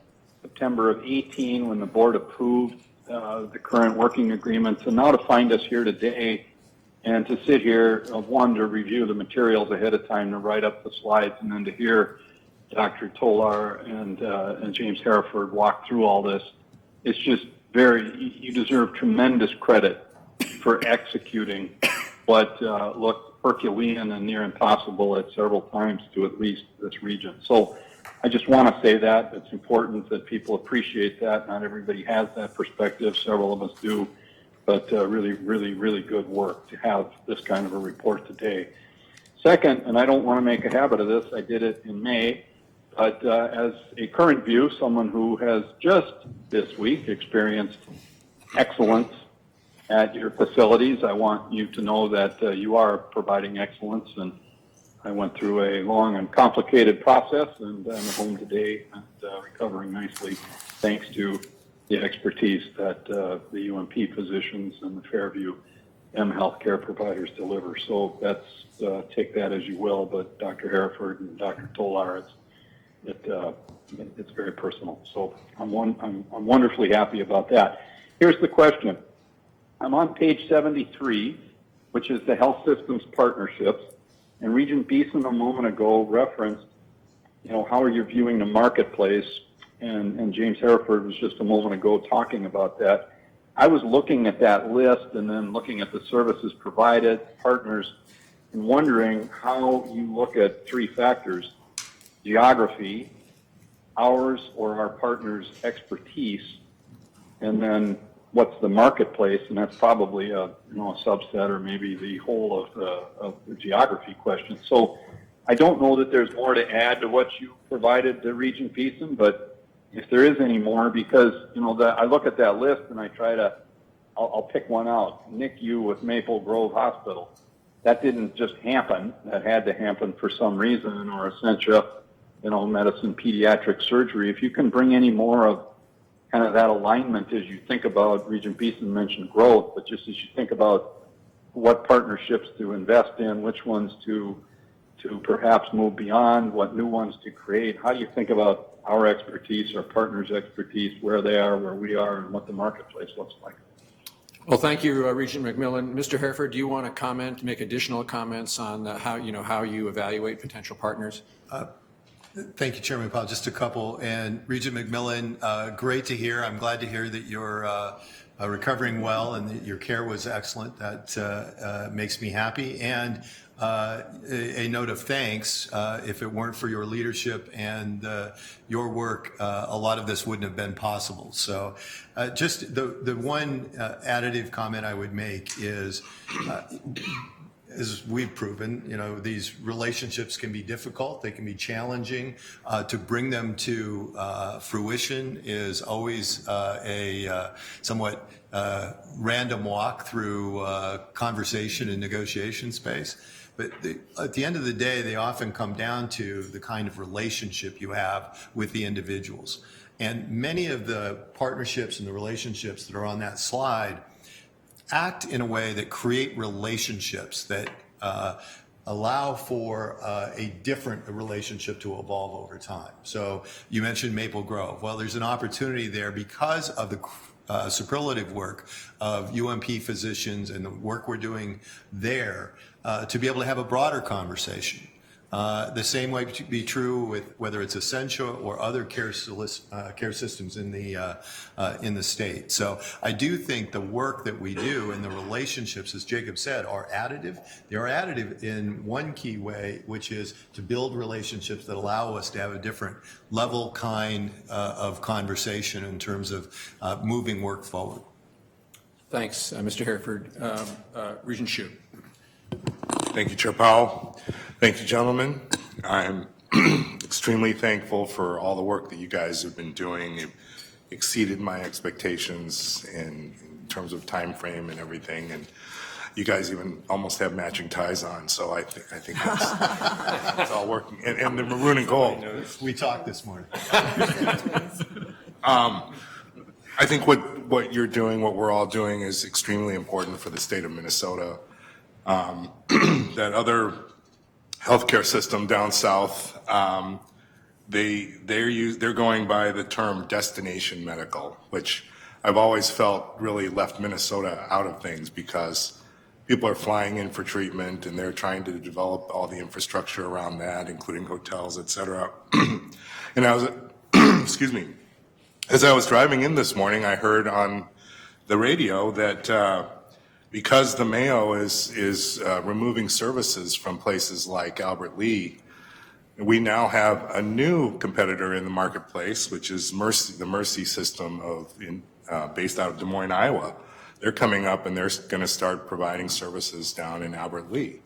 So I think, this is obviously everything's changing on a daily basis, and Mayo doesn't think there's enough volume down in that neck of the woods.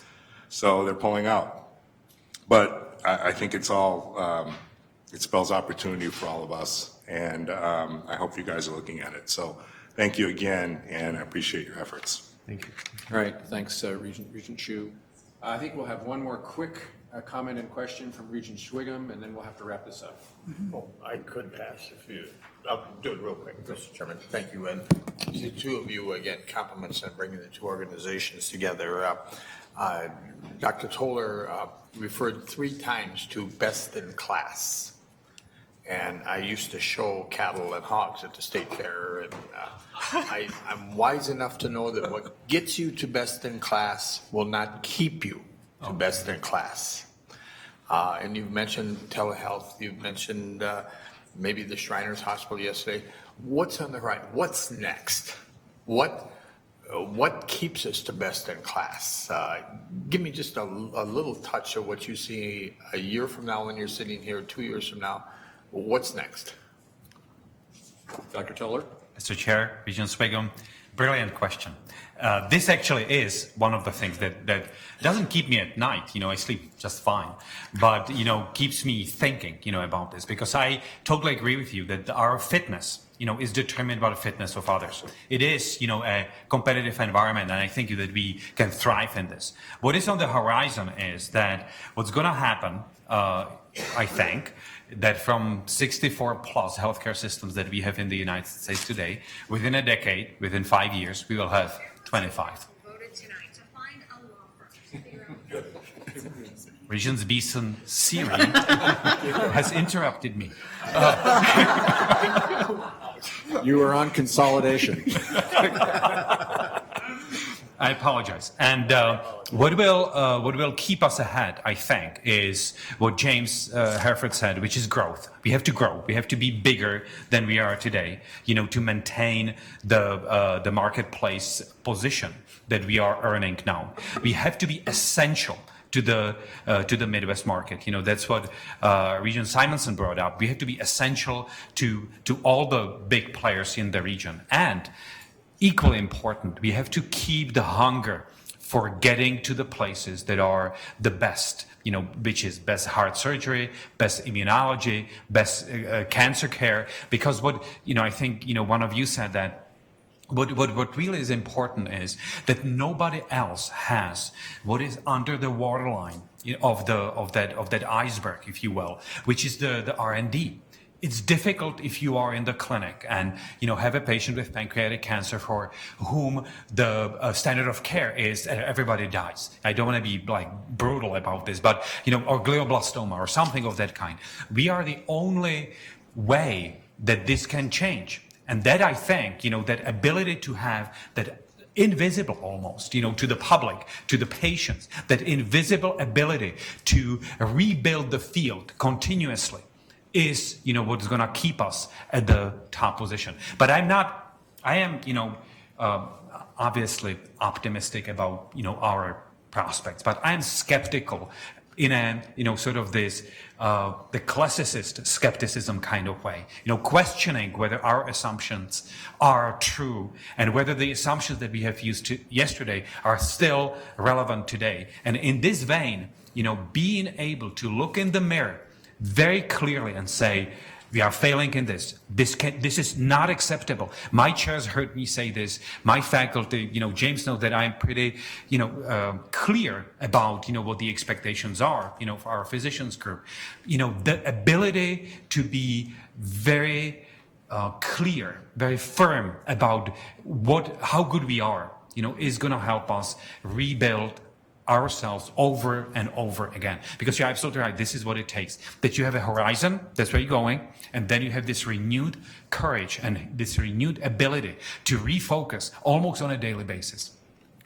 All right, well, on that note, I think we're going to conclude this excellent discussion. Gentlemen, thanks to both of you. Let me just offer one quick concluding thought. This board is highly aware that our institution trains 70% of the physicians in Minnesota. We know that we're the engine room of healthcare in the state, and so we take this, particular obligation very, very seriously, and we'll do everything we can to encourage and support you. So thanks for your visit with us today. Thank you. Thank you both. Thank you, Mr. Chair. Okay, moving on. Our next item is the report on private giving and an update on the Driven campaign. Kathy Schmidlkoffer, President and CEO of the University of Minnesota Foundation, will join us along with two of our very, very best champions of the university who are also the Driven campaign co-chairs, John and Nancy Lindahl. And before I turn it over to the presenters, I want to tell you just a bit about the Lindahls. and their deep dedication to the University of Minnesota. John and Nancy first met as undergraduate students here on the Twin Cities campus. My notes don't tell me what year that was. He was studying business and economics, and she elementary ed. After completing their degrees, they remain deeply connected to the U and have been for more than 3 decades. Nancy is a past president of the University of Minnesota Alumni Association. They both served multiple terms on the University of Minnesota Foundation Board of Trustees.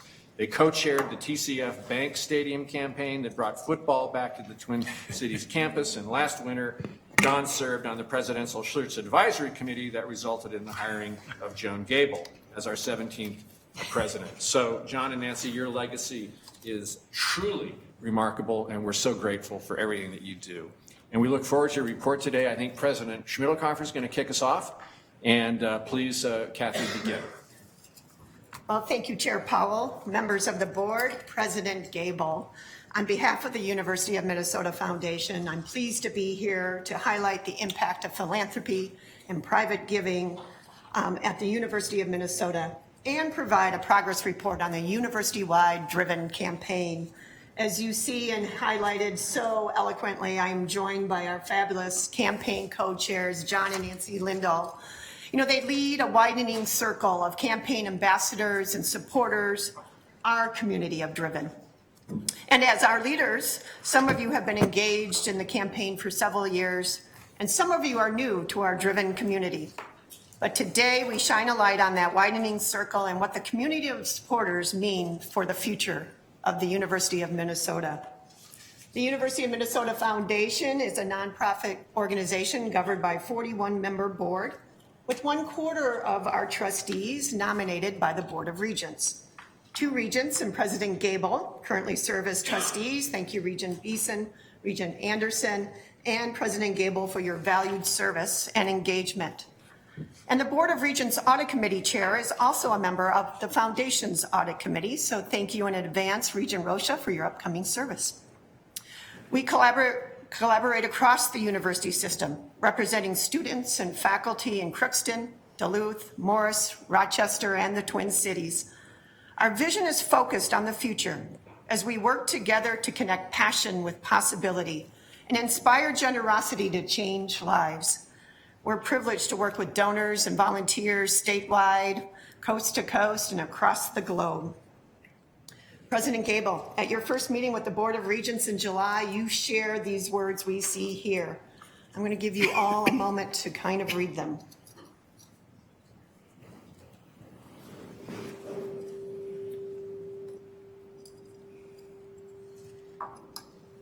That sentiment also captures the essence of our achievements as a system-wide development enterprise this past year and throughout the Driven campaign.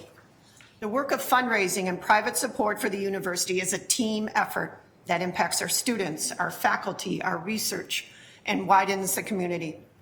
And each step of the way, we are lifted up by a groundswell of its supporters and ambassadors who take us to that next level. Together, our circle widens, and we are able to deepen our impact and reach even further. The University of Minnesota's Driven campaign began in July of 2011 and will span 10 years. Every one of the university's 30-plus colleges, campus units are part of Driven, and all contribute to our $4 billion goal. University-wide campaigns like ours begin with a planning and leadership phase to engage leaders and volunteers and secure those early major gifts before launching to the public. And 2 years ago, we celebrated Driven's public launch just outside this building on Gateway Plaza. And today, if you can believe it, we are 3 months into year 9 of that campaign.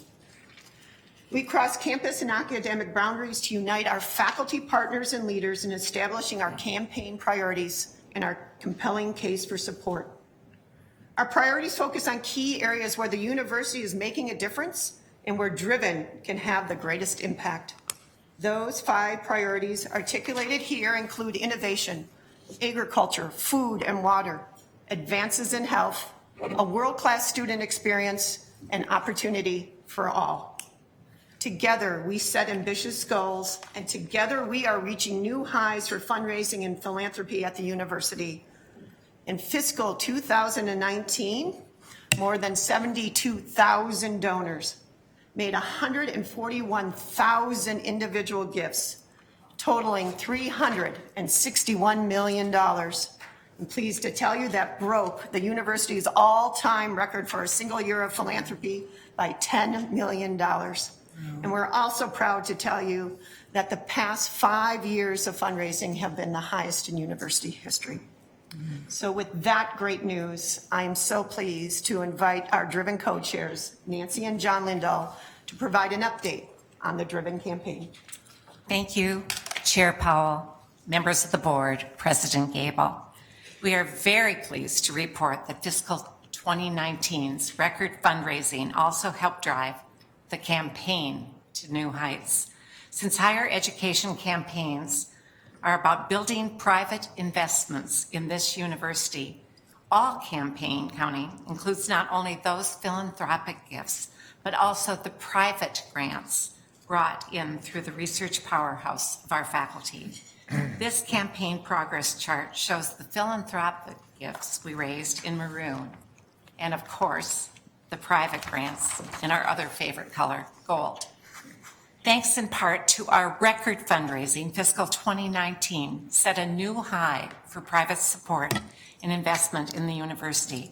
We received an estimated $480 million from our supporters. And that means, drum roll please, the Driven campaign topped $3.4 billion at the close of fiscal 2019.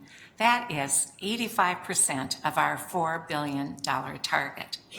We give thanks to all of our generous donors and our ambassadors for helping us to reach that goal. Here's how campaign gifts and grants translate into impact.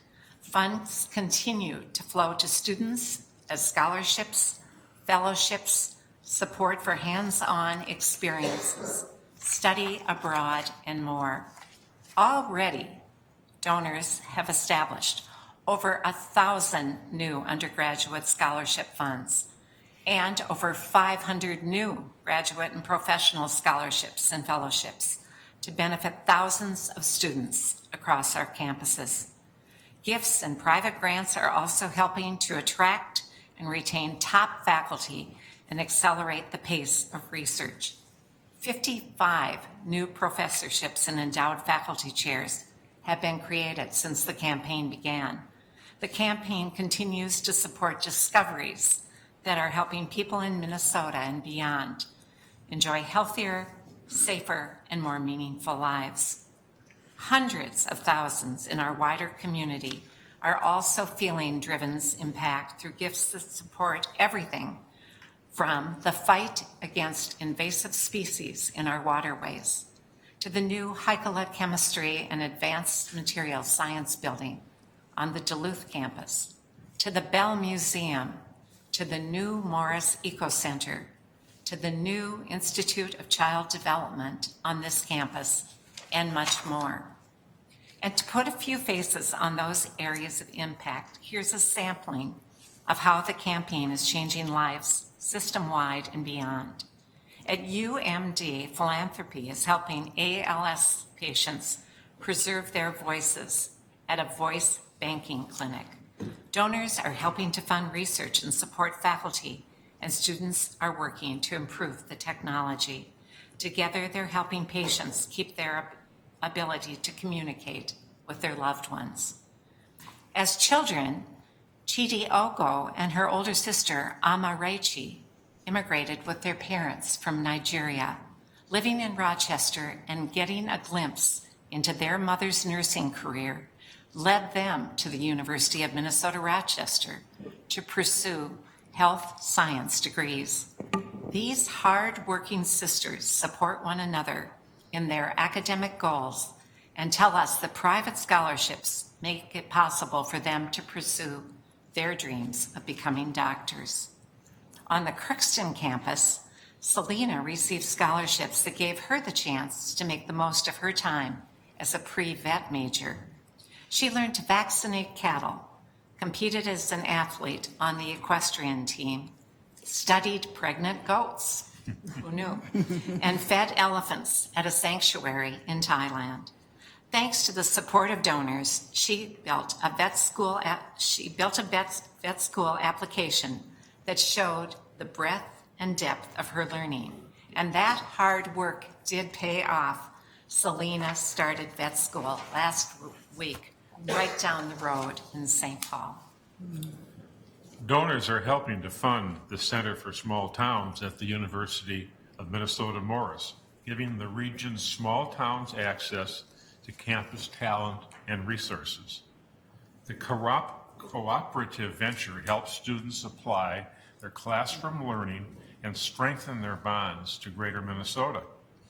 This past spring, 28 more students worked on 24 different projects around the state in areas ranging from social media, marketing, to healthier foods, recycling, arts, and more. Just 6 years ago, Malik was a homeless high school student and didn't think he could afford to go to college.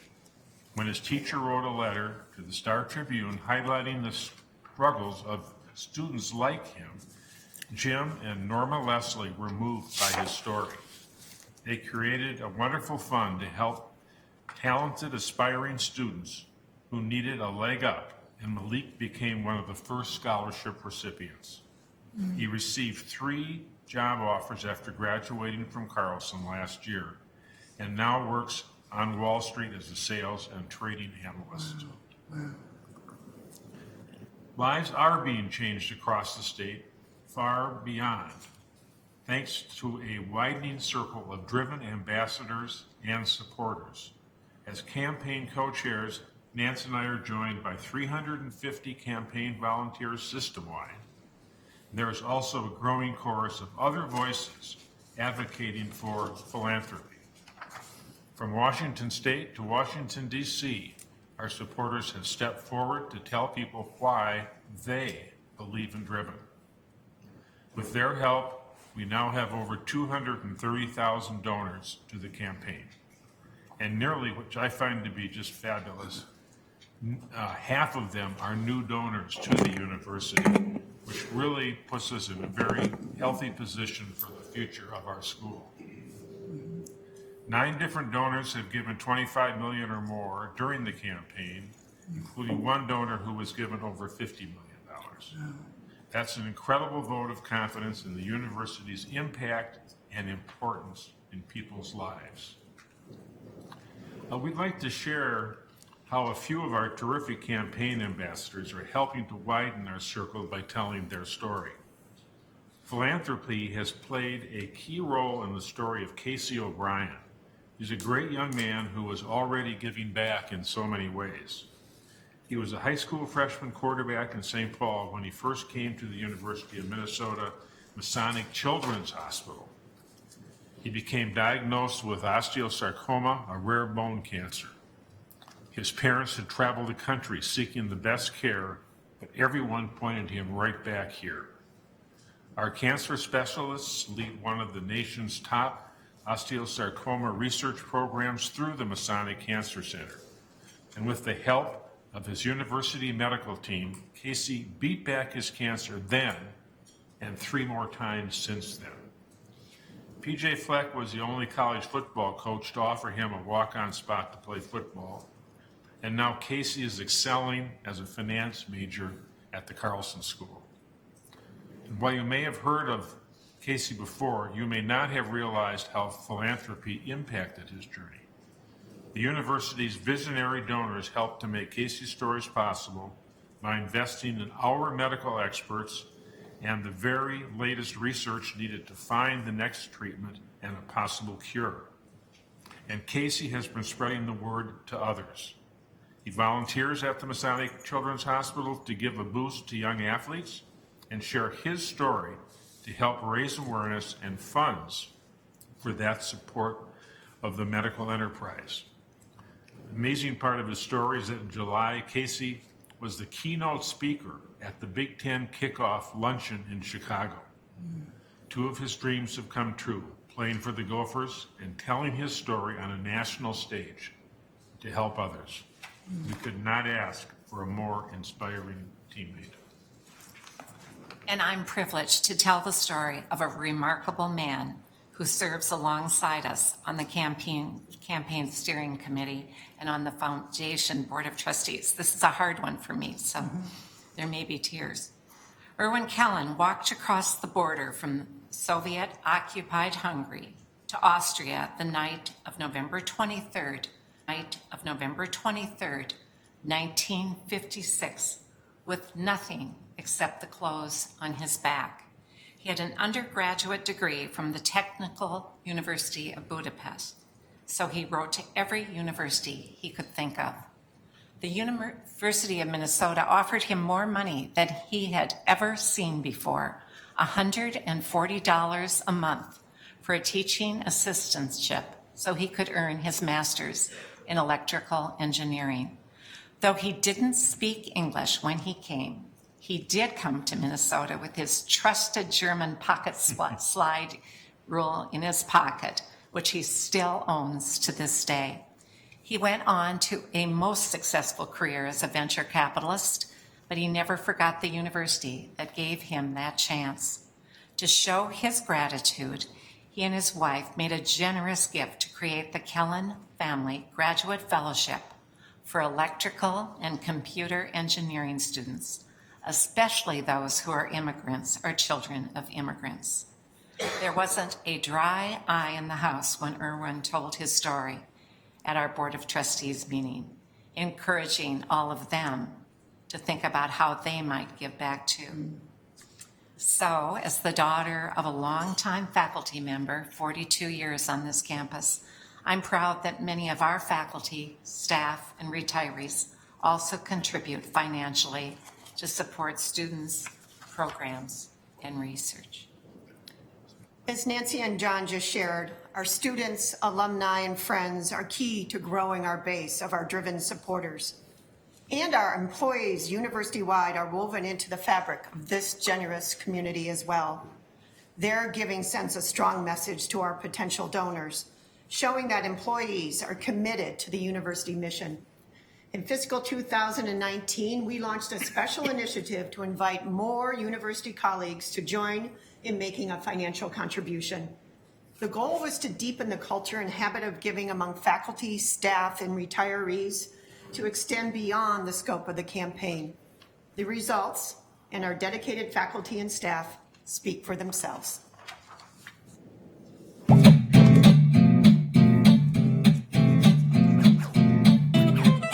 I feel really good about working not only in doing my best as an employee here and taking care of my patients the best I can, but I also feel good about contributing financially. Our scholar who benefited from our giving, I've met her, I see it's real. The impact that our giving had on her ability to come to college was something that gave us goosebumps. I'm from the Philippines, so there was a political unrest in the Philippines, so we decided to move here to have a better life and for me to pursue my master's. And I'm very grateful. I've just set up a scholarship that will support CLA students engaging in study abroad activities, and it's specifically targeted at students who've never had a study abroad experience. I remember having a moment when we're all of the siblings are looking around and saying, we don't have enough. We don't have enough. And my mom said, we always have enough.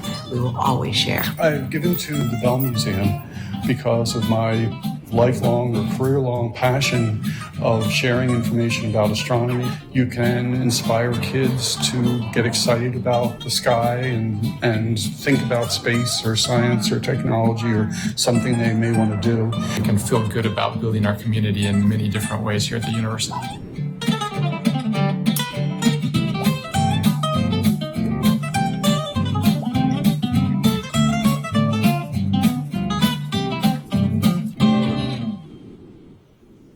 As you just saw, active and retired employees contributed almost $20 million to support the campaign in fiscal 2019. And since the campaign start, nearly 12,500 faculty and staff have made gifts totaling $143 million. Compared to our peers, our U of M employees rate near their top in their rate of giving. We are grateful to our generous colleagues sending a powerful message about their commitment. Thank you for the opportunity to provide a campaign update and share a few stories today. We're always inspired by the impact of generosity, and we're honored to help donors connect their passion with possibility here at the university. The ripple effect of those continue to grow with each generation, and we're excited to widen that circle even further. We're grateful that President Gable is already boots on the ground to share our good news. And one of the questions we often hear from you as Regents is what you can do to support our efforts. We invite each of you to tell your own story and how the university has impacted you and why you volunteer your time and resources. The work you do and the partnership are invaluable, and we thank you. We shared some big numbers today, thousands of scholarships, millions of dollars raised, billions of dollars of impact. But before we close, I want to remind you of the importance of each individual gift, no matter how small. Whether it's an envelope of coins from a child's lemonade stand, or a first gift of $20 from a new graduate, or a transformational pledge of $20 million, each and every gift matters and widens our circle. Last year alone, we received 141,000 gifts. Think about it, that's 141,000 times someone put their faith in us and the life-changing work we do at the University of Minnesota. It's a great honor and responsibility to pay that forward to future generations. On behalf of the foundation and the entire university-wide development community, we just say thank you. Thank you for that absolutely wonderful presentation and news, Kathy. And John and Nancy, we can't begin to thank you enough. I know that my fellow regents have questions and comments, and so I want to get to those. I think President Gable would like to start off here.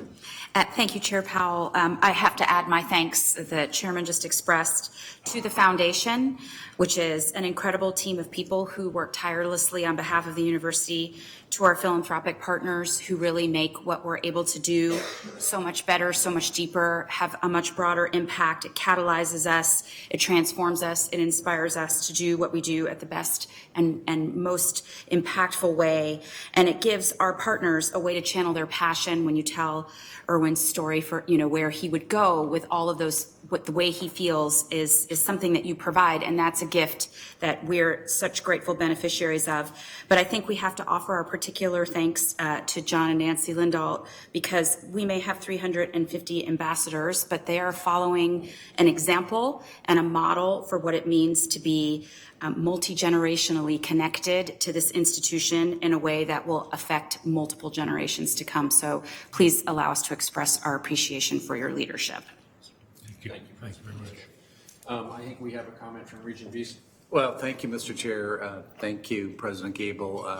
It has been an astounding campaign, and having had the opportunity to serve on the board for a number of years, I've been able to watch President Schmidlkoffer and her staff launch this, and of course get to know the Lindahls well. And John, talk of your retirement is premature, because you do need board approval for that.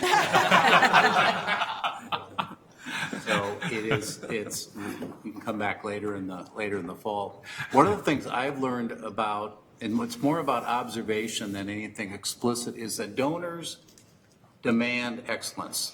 Donors want access, they want affordability, but they really want access, they want excellence, because they have worked so hard in their life and they work so smart that they really want to see money go and reward hard work and self-improvement.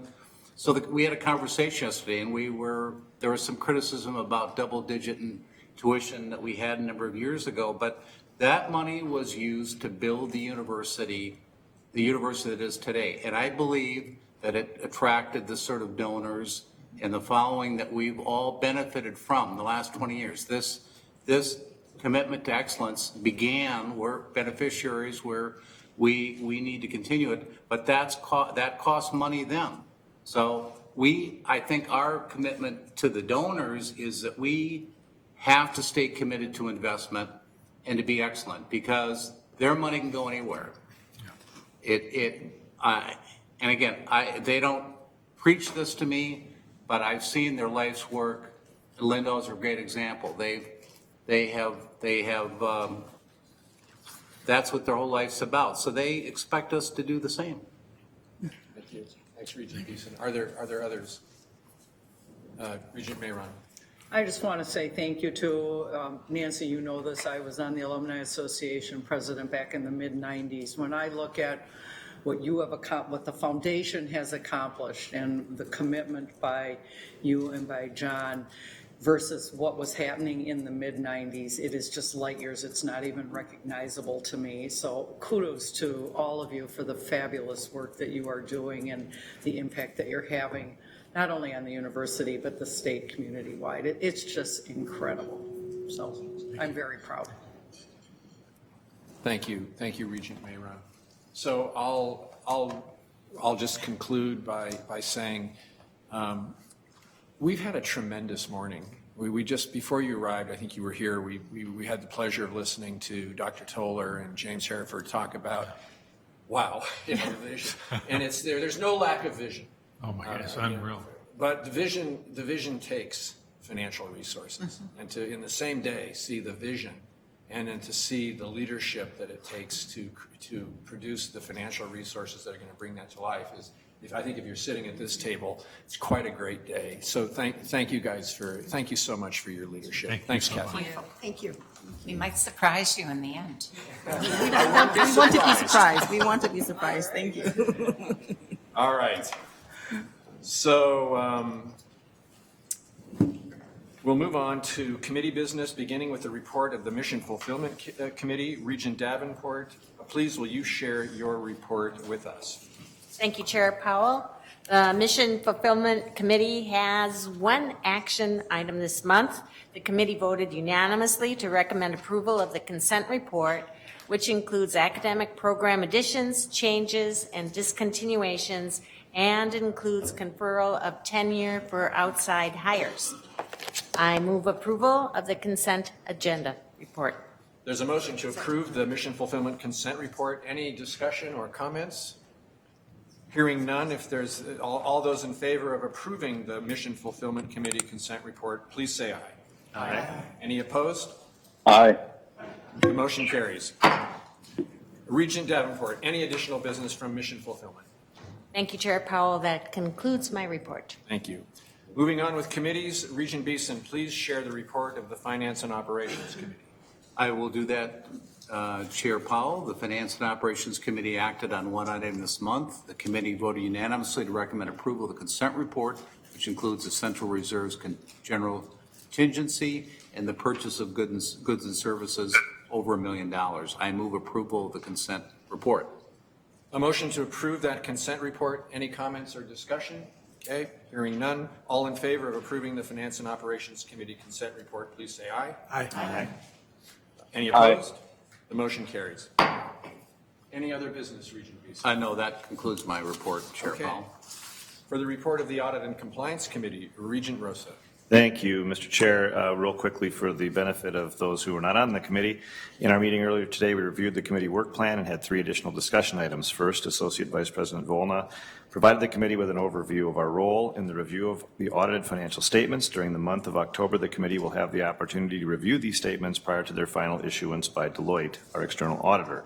We also discussed the university cybersecurity program and received a comprehensive overview of the security strategy and framework, practices for responding to security incidents, and current initiatives to address a more proactive rather than reactive approach to cybersecurity. As a public institution that values collaboration, we have unique security risk challenges, but have appropriate oversight policy and procedures in place to address them. In our final item, Chief Auditor Klatt brought forward the internal audit charter for the committee's information. The charter was last updated in 2017, and Chief Auditor Klatt recommended no change, and committee members raised no issues for resolution. Thank you, Chair Powell. That concludes my report. Thank you, Regent Rocha. Regent Beeson, we'll turn back to you for the report of the Litigation Review Committee. Chair Powell, the Litigation Review Committee met today, and at the meeting, we adopted a resolution that authorized the closing of the meeting to discuss matters that are subject to attorney-client privilege. Thank you, Regent Beeson. That brings us to old business. Is there any old business to come before the board? Hearing none. Is there any new business to come before the board? All right. Before I ask for a motion to adjourn, let me just note that this Sunday, it is Regent Swigham's birthday. I'm here to wish you a happy birthday. Happy birthday. Is there a motion to adjourn? I move we adjourn. All in favor, please say aye. Aye. We're adjourned. Now you got a phone under your belt.